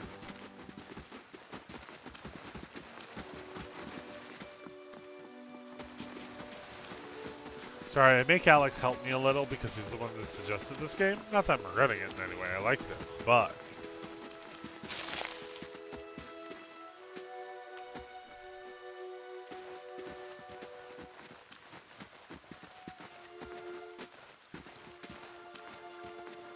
I don't recall a Hugo.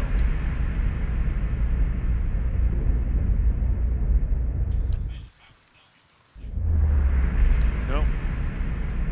Yep, we've already...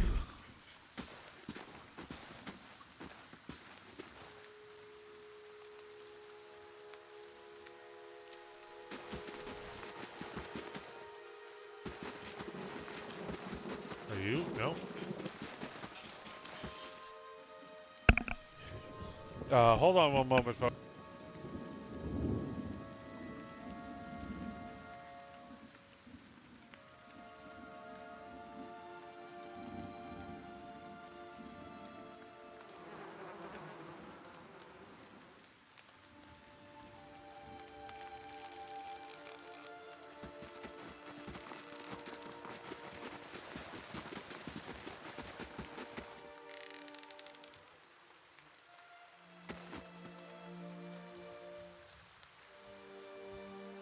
Alright, sorry about that, folks. Getting some outside help here. And hello, Eder. That's definitely... Yeah, no, Alex is waggling his eyebrows at me. That is definitely a portrait. Oh, God, I has the vapors.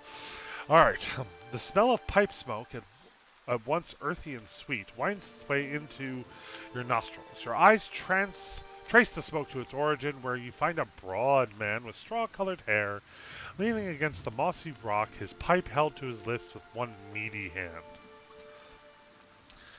He looks you directly in the eye, but the look is not aggressive. He regards you with a peculiar smirk. 17 and a half. Well, could be 18, depending on how you count the dwarf woman. The dwarf I'm sorry? woman. You were trying to figure out whether to count her as a full person. I think you oughta. The people hanging from the tree. 18 of them. Well, last I counted, anyway.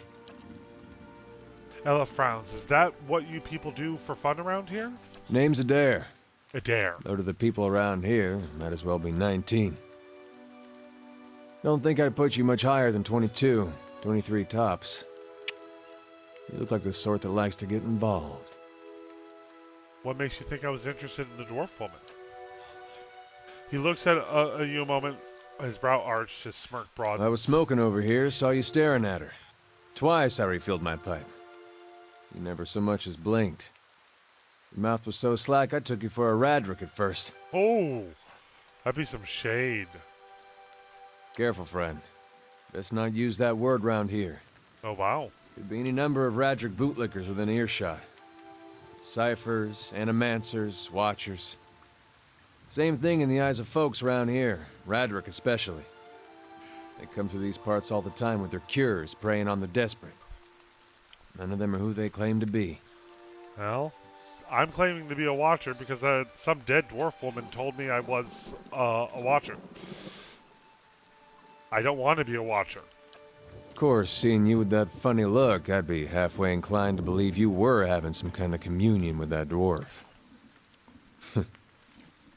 Either case, maybe I'm not 19 after all. No offense.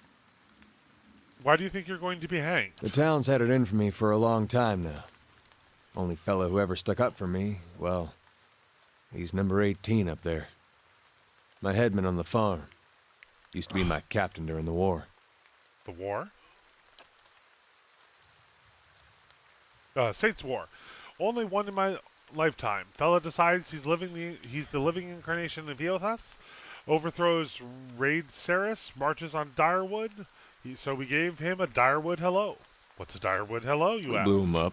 We blew him up.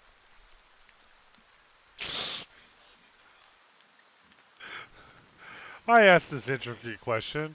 What's a Direwood hello? It's just, we blew him up. Like, seriously, he phrased it exactly like that. We blew him up.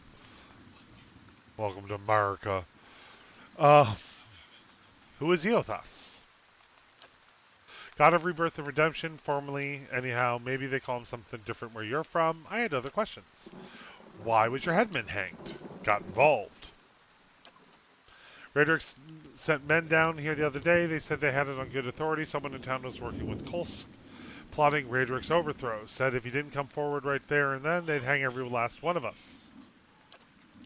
No one was coming forward, so Swithrin, that's my headman, steps up and says it's him. They took him at his word. He sighs and shakes his head. His eyes fixed on the tree. Bound to happen sooner or later. If not for plotting against Radric, then for protecting me. What does this town have against you, dude? Pick the wrong god. That's what it comes down to. Used to be a lot of Aethys worshippers in Gilded Vale. That mess of rocks over there, that was a temple to him, to give you some idea. Then one day, somebody named Widewind shows up on Deerwood's doorstep. Says he's the living flesh of Aethys. Got an army with him. Suddenly, Aethys isn't so popular in these parts. My brother Woden and me, neither of us believed it. No way was that Aethys. He enlisted, then I did too. But, he didn't make it back. After the war, people took to punishing Aethys worshippers, accusing them of treason. Got real ugly, especially after the legacy started. Folks needed someone to blame. I was safe because I fought, but then this rumor starts that my brother, that he was on the wrong side. And I wasn't so safe anymore. Until my headman stepped in and said they'd have to hang him to get to me. And they did, apparently. Seems that's no longer a concern. Of course, the townies don't do the hanging these days, but when Radric's men come, they got no problem doing the pointing. Fair enough. Who's Kolsk? Someone who got tired of all the hangings. He's on the run now. Probably will be till they catch him. If you're next to be hanged, what are you still doing here, dude? Drinking, mostly. We could travel together. Point of fact, I'm on my way out. Just haven't figured out where I'm going yet. Not a whole lot of places out there that don't think Waden's legacy started with Waden. We could travel together. Where are you headed? Someplace called Kainua. There's an old watcher there who might be able to help me. I seem to remember hearing something about that years ago. He tamed that place. People would seek him out for all kinds of things. Troubles of the soul, questions for the departed. Of course, that was back when you didn't have to say watcher with a hush on your breath. Hi, Lego Me. Yeah, it does bear some resemblance to that. System's definitely different, but it definitely looks like it.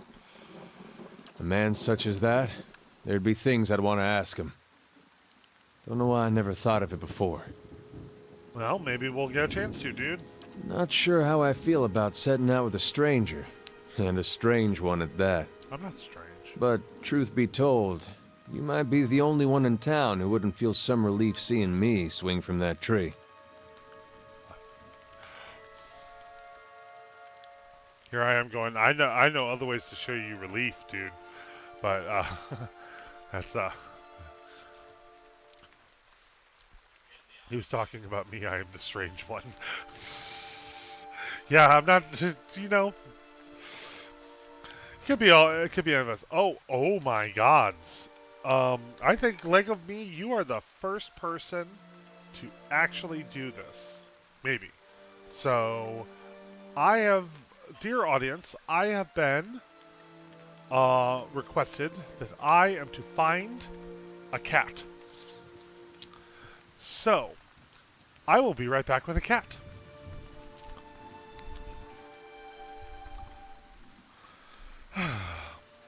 Do you-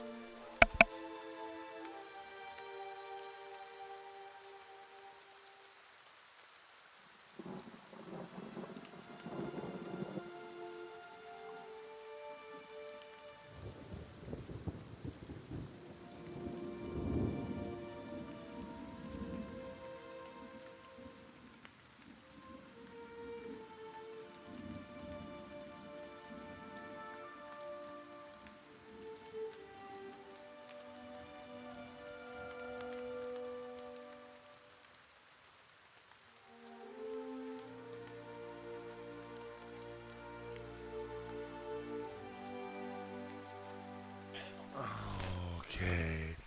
So, hello world. Hold on one second. Oh, baby. You're gonna... I just need another hand real quick. Okay. Just give me a second, baby. Just give me a second, and we will... Okay. Alright, hold on. Okay, this... That was Liliana. She is Daddy's little girl, definitely. She loves all of her daddies. Uh, so yes. And if I hadn't just, like, gotten her from... here, I'm just gonna pick you up, baby. It's totally fine. We're gonna be on camera. This is Liliana Vess. She's our pretty girl. Yeah, she's our pretty girl. And she's like, Daddy, why are you making me be on camera? I'm camera shy. Aww. She's our little cutie. She's also resigned to her fate right now. You can see that in her eyes. Alright, do you want to go see Poppy? Do you want to go see Poppy? Alright. Go see Poppy. Oh. Poppy, Daddy made me be on camera. Because the audience demanded it, honey. That's why. Oh, anyway. You have 5 in your house? Yeah, no.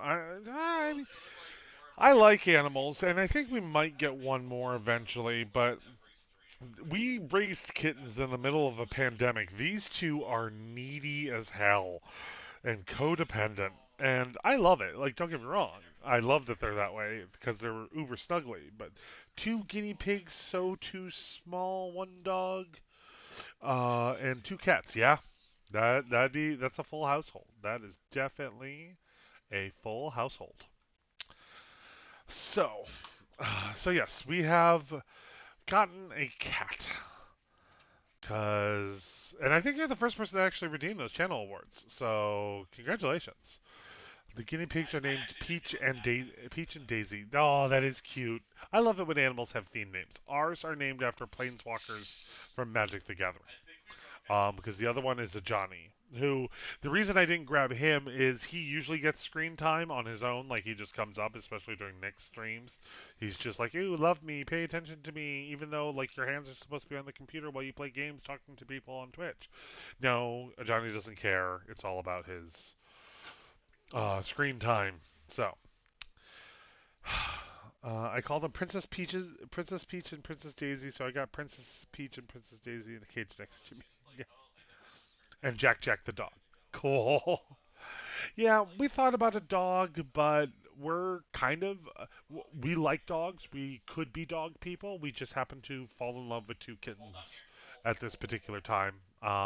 Also, just our lifestyle isn't really conducive or fair to a dog, and we won't want to put a dog through constantly waiting for one of us to get home or something like that. Just with our work schedules and all that, that's just not fair to the dog or us. So we'd rather a dog find a better home than us. But if we ever do get a dog, we'll probably adopt. We literally live half a mile from our local humane society, so we know exactly where to support dog. Yeah, well, I mean, if you need the support, you need the support, and dogs make great support, in my opinion. As a therapy animal, yeah, no, I've met several therapy animals. Especially like I'm actually fascinated by watching cats that detect seizures. Honestly, I mean, I've seen dogs do it for many, many years, but watching cats do it. There's this one person I follow on social media that shares a lot of her experiences about her cat. Uh, he was also abused by previous owner, which breaks down. Oh yeah, our two previous cats who crossed the Rainbow Bridge 2 years ago. Um, I think so. They crossed the rainbow. I mean, they were like 23 and 21, so like they had lived a full life, but they were rescues like that. We're very big on rescuing animals. That's where our animals come from because we have a home and we like to share it. But Eder scratches his beard absently with a callous thumb. Not sure how I feel about setting out with a stranger, and a strange one at that, but truth be told, you might be the only one in town who doesn't feel some relief to see me hanging from the tree. There's a fine reason if I ever heard one, says Alof. All right, then. Guess I'll do some sightseeing. Long as you're not the one picking the sights. He tilts his head forward and gives you a pointed look. Okay, that's fair. Alright. I have a party member. And I think we've now reached the point where I should definitely save my game, even though I feel bad about killing the lesbian.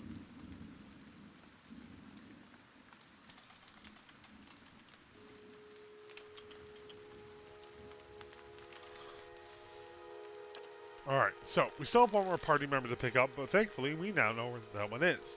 So what we're going to do here is I'm going to take a very quick break. I need to get some more water and hydration and use the bathroom because those two things are connected. And we will be back and we will continue on. We'll go get that cleric and then we'll see about maybe a rematch with those wolves.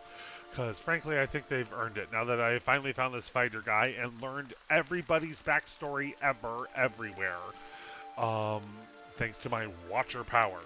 So, everybody, thanks for sticking with us. We will be right back very briefly, and we will talk to you then.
And welcome back, folks. Hello, how we doing?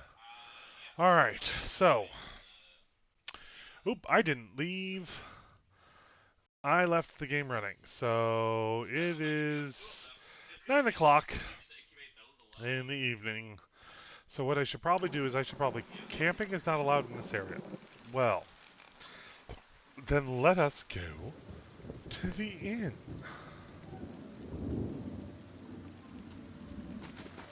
Now that we have a party of 3, still don't have enough money for a good room, but we can at least take our ease in the inn. Oh, posture check here. Roundhouse 84 has redeemed a posture check.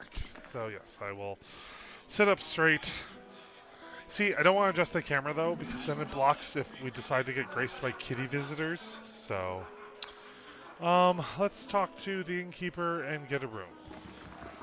Good day to you. I'd like a room, please. Certainly. We'll just use the common room. And rest. Yes, we have people do a posture check, so I remember to actually have decent posture. Posture? Pasta? Pasta? Check the nipples.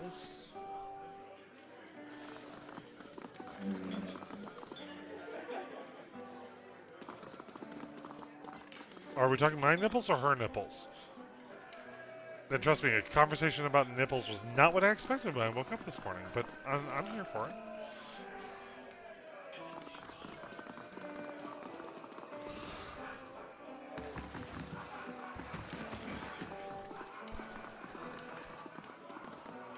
I think mine are contained. Here, we'll make sure that they're out of camera view then.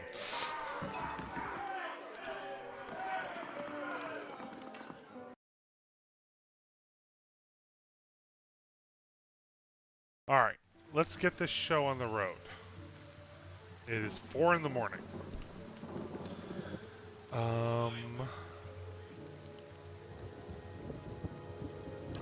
We are going to go here.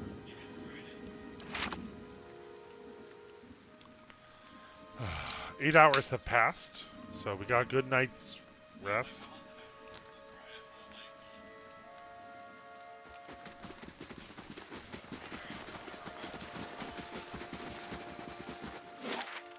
Alright, let's go down to the eastern one? No, that's not where we go. We go here. Magrin's Fork. The stealth skill is used to avoid detection when scouting an area. Well, we're not really going for stealth. Now, we're going to get attacked by a wolf. Or it ran away.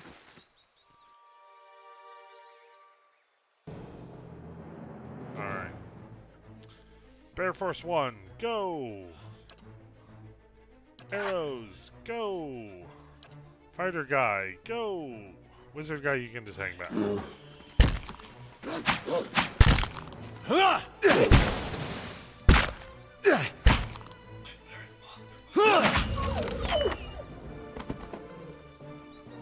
Down nice and easy.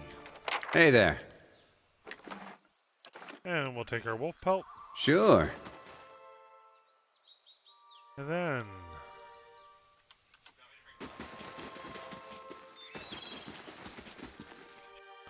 Alright, and...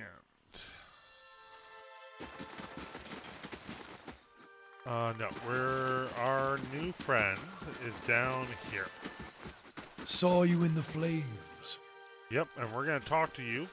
And folks, we're going to... Come to pray. The others, I swear before the whore that is Margaret, no harm will...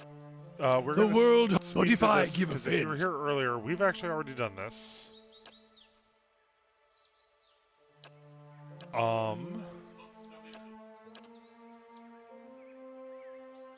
I didn't give it. It's what's... If you need a title to hang... We're meant to travel to... There's things... I don't... Many will stand disease. As for disease, not all of... Her? There. Now we have a cleric. Again, we sped through that, folks, mainly because we were earlier in the stream. We did that, but we wanted to go back and get the fighter person. Also, we kind of died.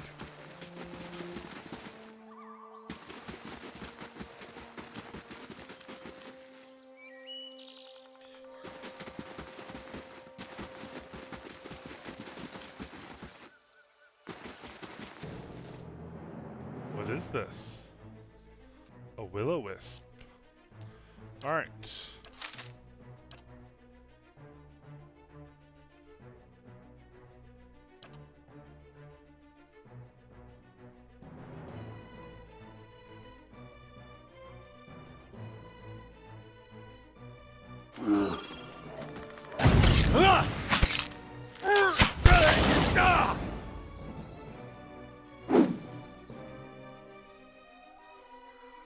Are there more will-o-wisps going on?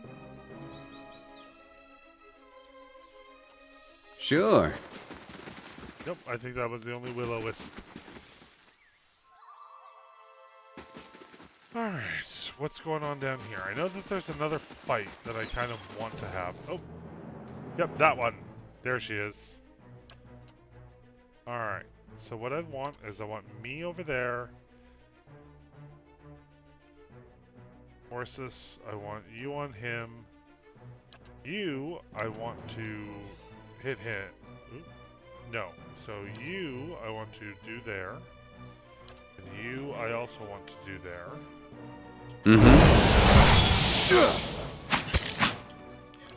Fighter guy, I want you on him. You, we're going to do this whole arcane assault thing. And you will attack that one. So me am going to arrow her. Hey there. You leave my bear alone. Bullseye.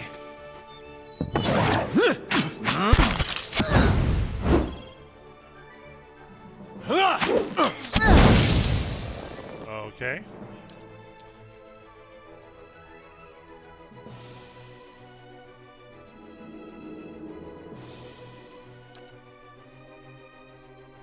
What? Lavaru beyond sea. Alright, our priest guy needs to disengage. Oh good, she's down. So, we'll actually have this guy. Hey there. Perforated. Yep, there we go.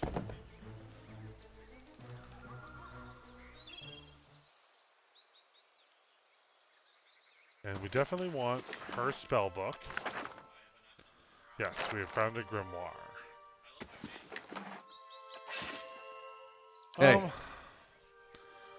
I knew it wasn't gonna be long before I said it, but let's see what this guy's packing, shall we? He's got some Saints Wars armor, which has a damage reduction of 7. Why don't we give him some mail armor instead? There we go. We'll give him a helm. See, now he looks very, very fightery.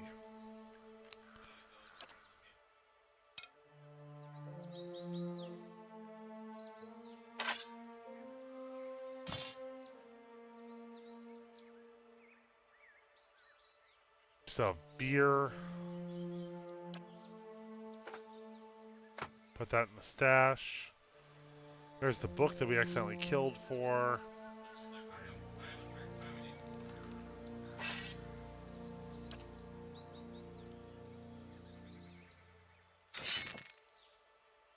You don't need a bow for right now. Yeah, it looks definitely more fightery. Of course. Actually, considering what happened last time,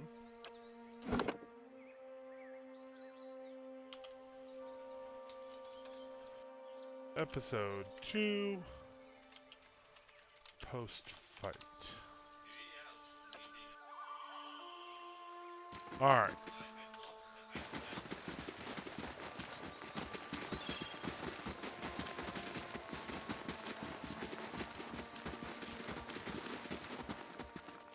Alright, we also have enough experience to level some people up at some point.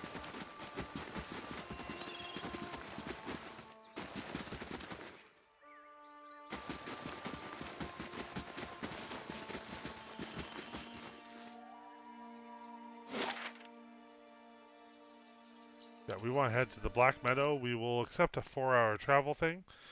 I think if I didn't evade, but I think I just accidentally missed that wolf fight, which I'm okay with.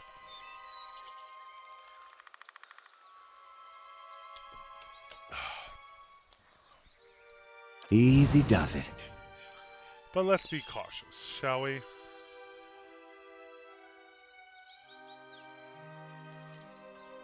Looks like some kind of bog or marsh, maybe?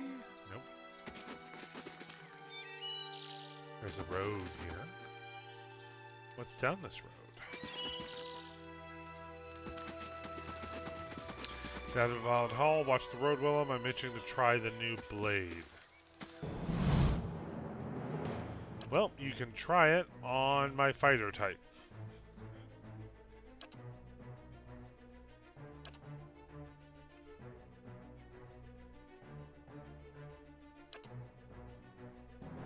Hey.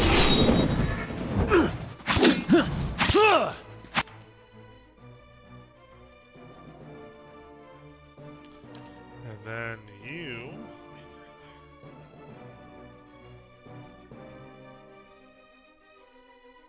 Let's try out one of your new spells.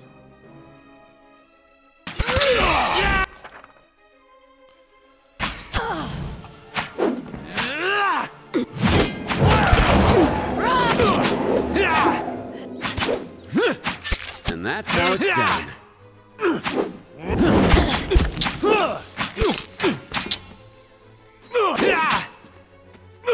That she did.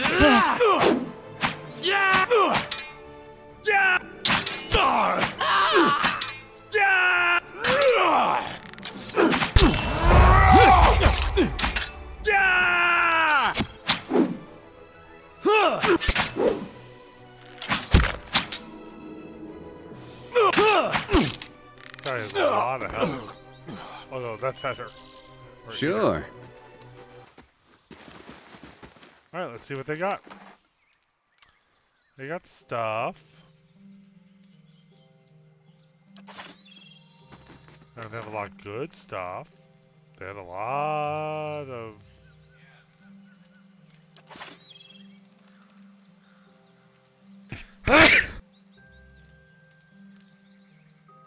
Sorry about that, folks. That one snuck up on me. Alright, so yes, a party member was knocked down to 0 endurance. It is also midday. So we can rest.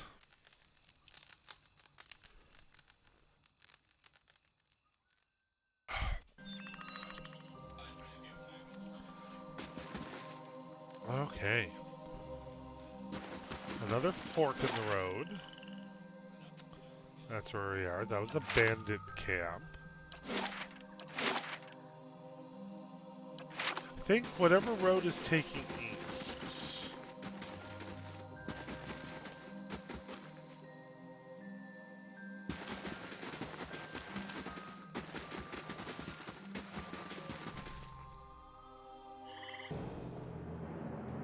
Forest lurker. Alright. Me here. You. Up there. You over here. You definitely over here. Yeah? And Ranger, go. And you.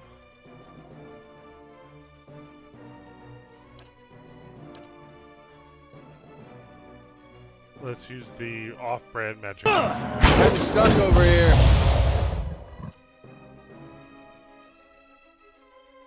Alright, Ursus.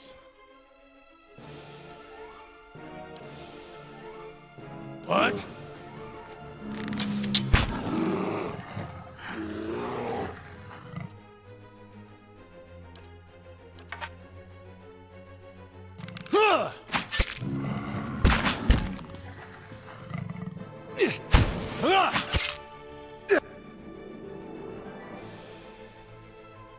Alright.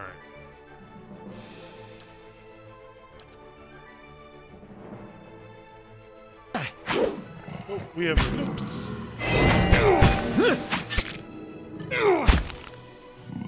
Get up, lad! I'll let Margaret.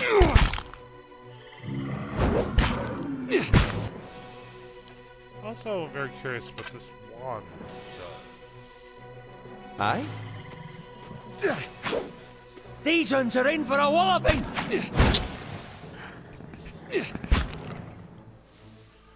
Fighter got knocked out real fast. But, as did my bear. So why don't I move back just a little bit? Or I could just get... Alright.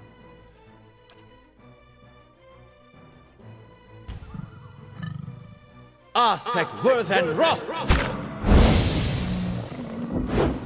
should have gotten them. Lava will be on seek!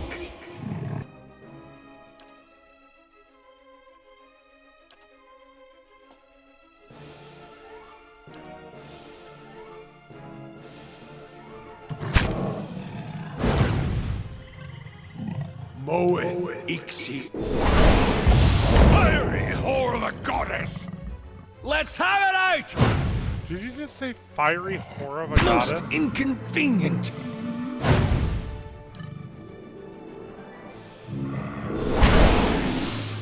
Oh gosh, I think it went down. Yeah, the party has died.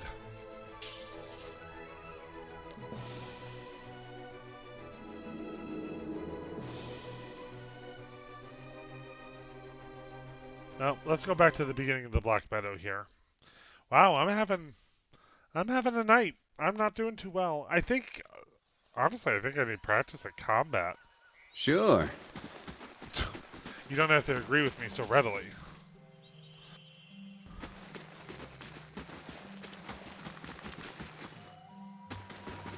Well, let's explore something new since you all are watching. Oh, what are you?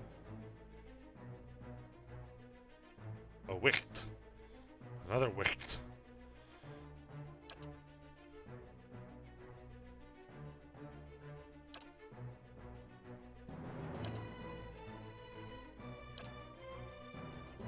Hey there. Oh, there's three of them.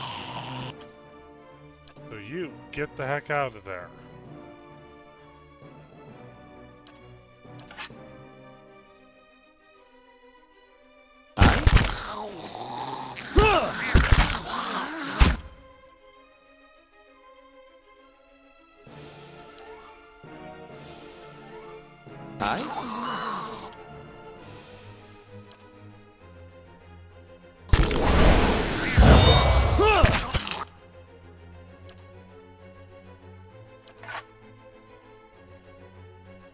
What?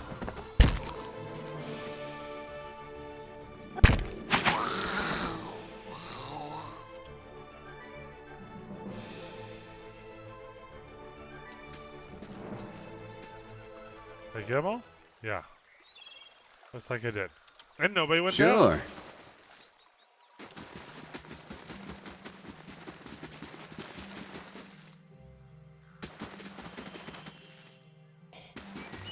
Is it wrong that that deer almost kind of scared me?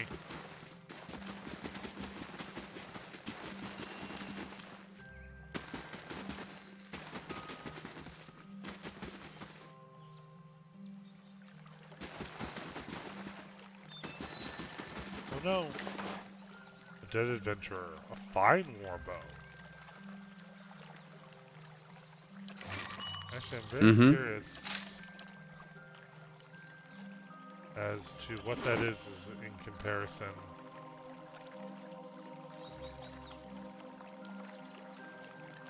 Mine is a hunting bow. Sure.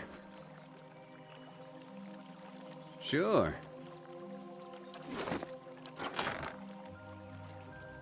Where did it go? Fine warbow. Huh. It definitely sounds like something I should be using. So I think I'm going to. Oh, spitters! I don't like spitters. Spitters can stay the hell away from me. Hey.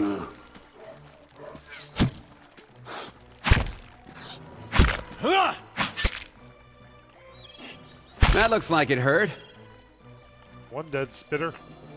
You're not getting through.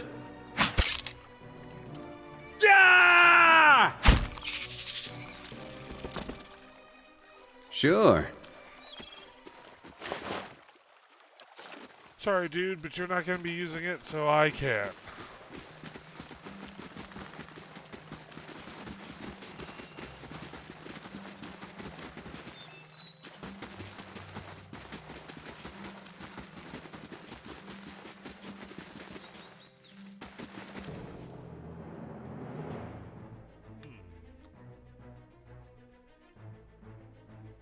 Another wick.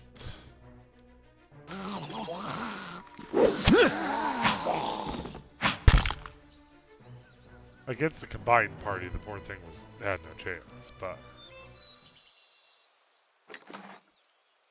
Vessel flesh. This reeking flesh once held a bound soul. With its energy fading, the flesh is entering a rapid decay. That just sounds appetizing. Oh, another one.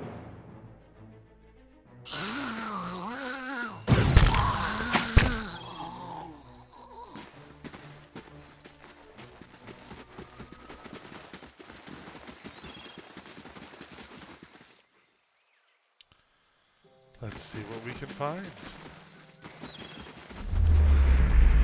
Oh.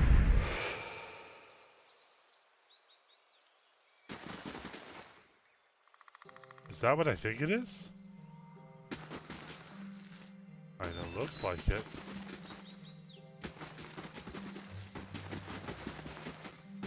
Yeah. That might be a dragon skeleton.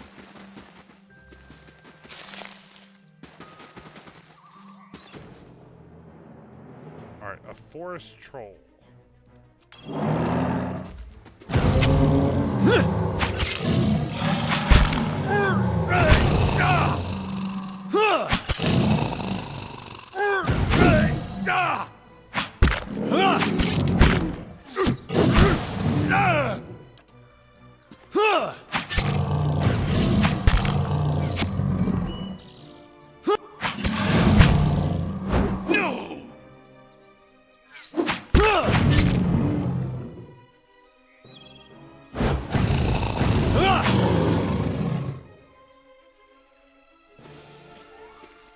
Forest troll goes kaboom.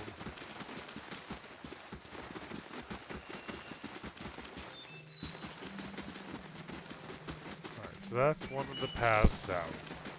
Pretty sure over here is where this bandit fight is about to happen.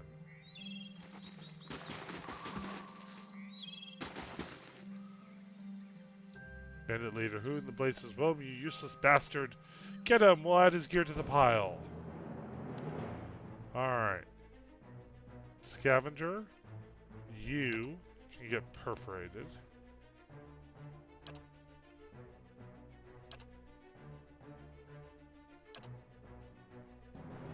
Horses, you go with Eder. Hey there.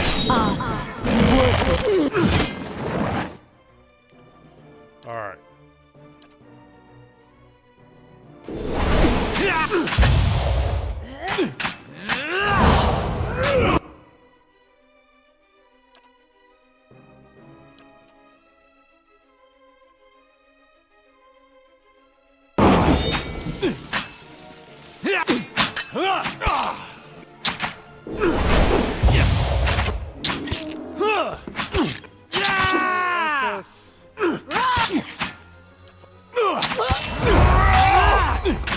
Lavaru beyond sea. Yes?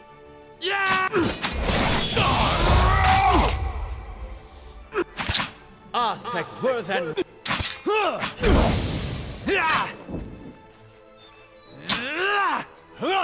It might have singed Eder Let's just have a little bit. I'll teach...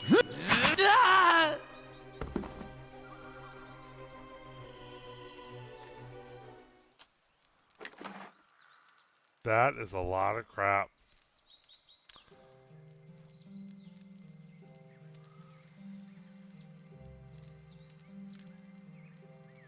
Huh?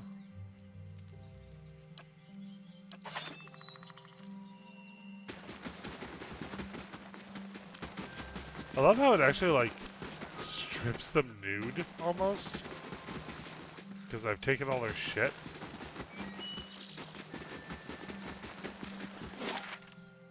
Alright, let's look at areas that we haven't been to. So, how about right there? Another dragon statue.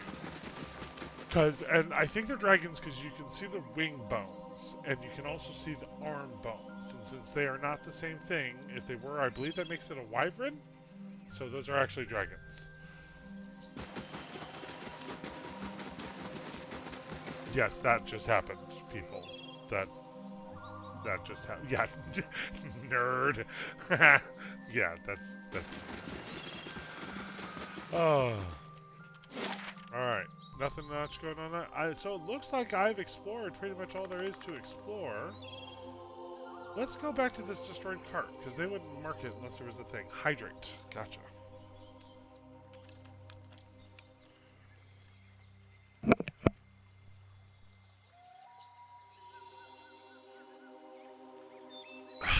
There. Ample hydration. That's what happens when your boyfriend watches you in chat. But, I feel like there's something that we should see here, because it actually marked it on the map.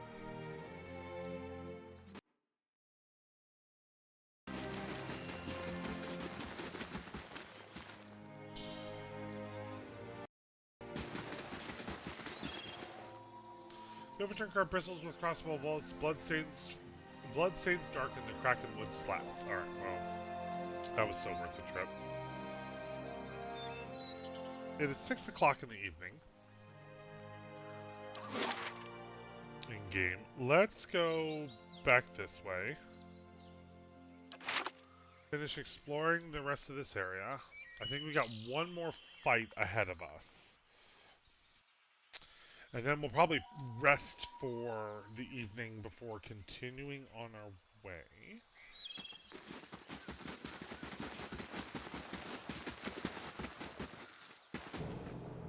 Alright.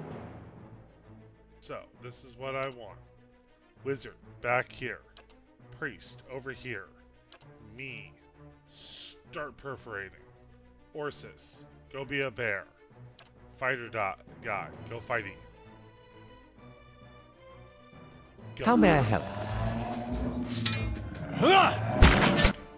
So, I'd like you to use your spell thing.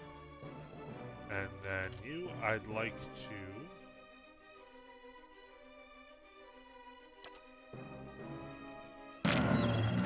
Moeth Ix Ana. Alright, wizard. Because we're gonna rest soon. Aye? Spell. Lava will be on seek! I'll just have to try something else. What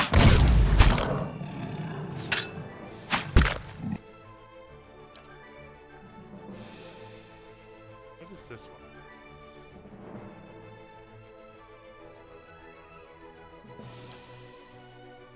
Oh,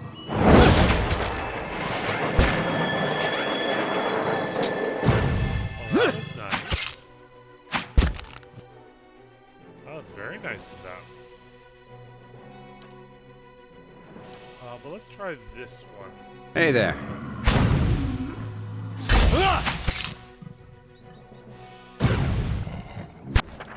Uh-oh, when a character's health bar begins flashing red, they soon may be maimed or killed. Alright, Gotta have something here that works.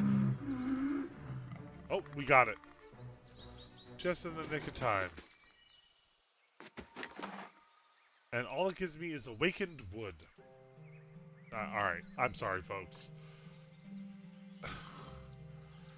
That's just dirty. That's dirty, people. Dirty. I'm still taking it, but...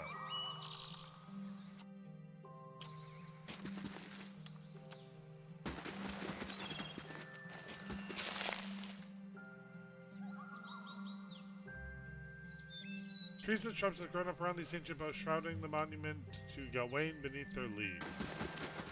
Oh, you know what? According to the game, it is currently 7 p.m., so I think it's a perfect time to camp. Get all of our spells back. Rest. It's currently now when? It is currently 1 in the morning. Alright. And that means that we...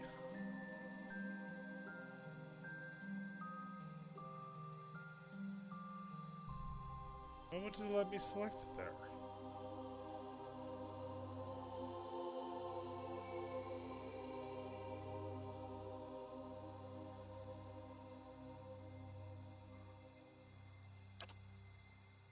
Oh, I don't want to go back that way. Maybe because I haven't explored all there is to explore?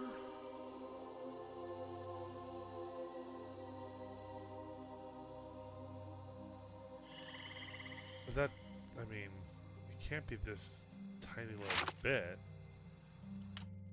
Is it? I don't own this one yet.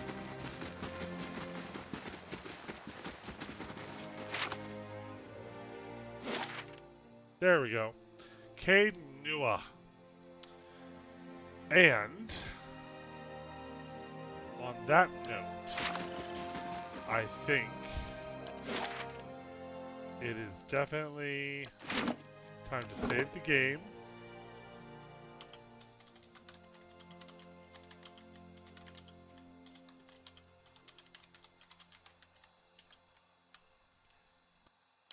And I think that's where we're going to call it a stream.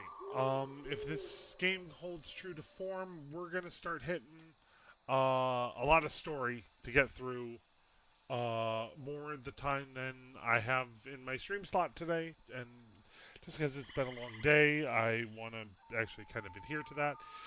And yeah, I just like kind of want to cliffhang both myself and you guys just to so we can enjoy it next time.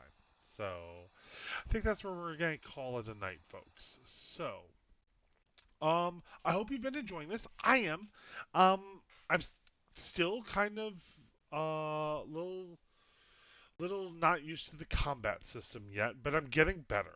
Obviously, I also need to be paying a little bit more attention to certain details, specifically in the realms of just watching characters go by, because I spent way too long looking for um, Eder, our fighter guy, and that was a lot longer than I wanted it to be, and took up most of the stream. But at least we got a new party member out of it, and somebody who can take a beating, which really doesn't suck.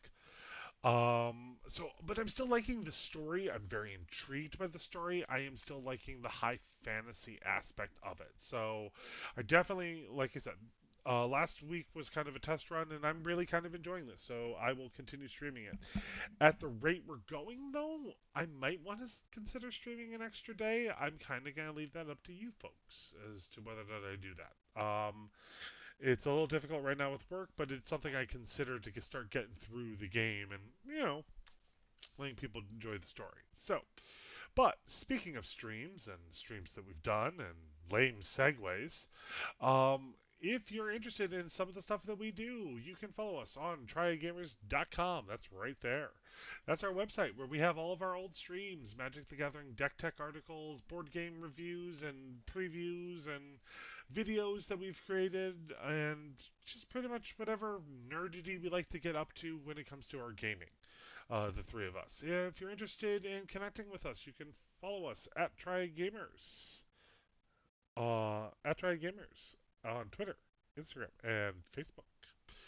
Um, so next up for streams is Lazy Sunday Afternoon Stardew Valley, the next generation. That'll be this Sunday at 12 p.m. Central. That'll be featuring myself, me. That'll be featuring Nick, and that'll be featuring friend Elvis, who doesn't have a picture, just has a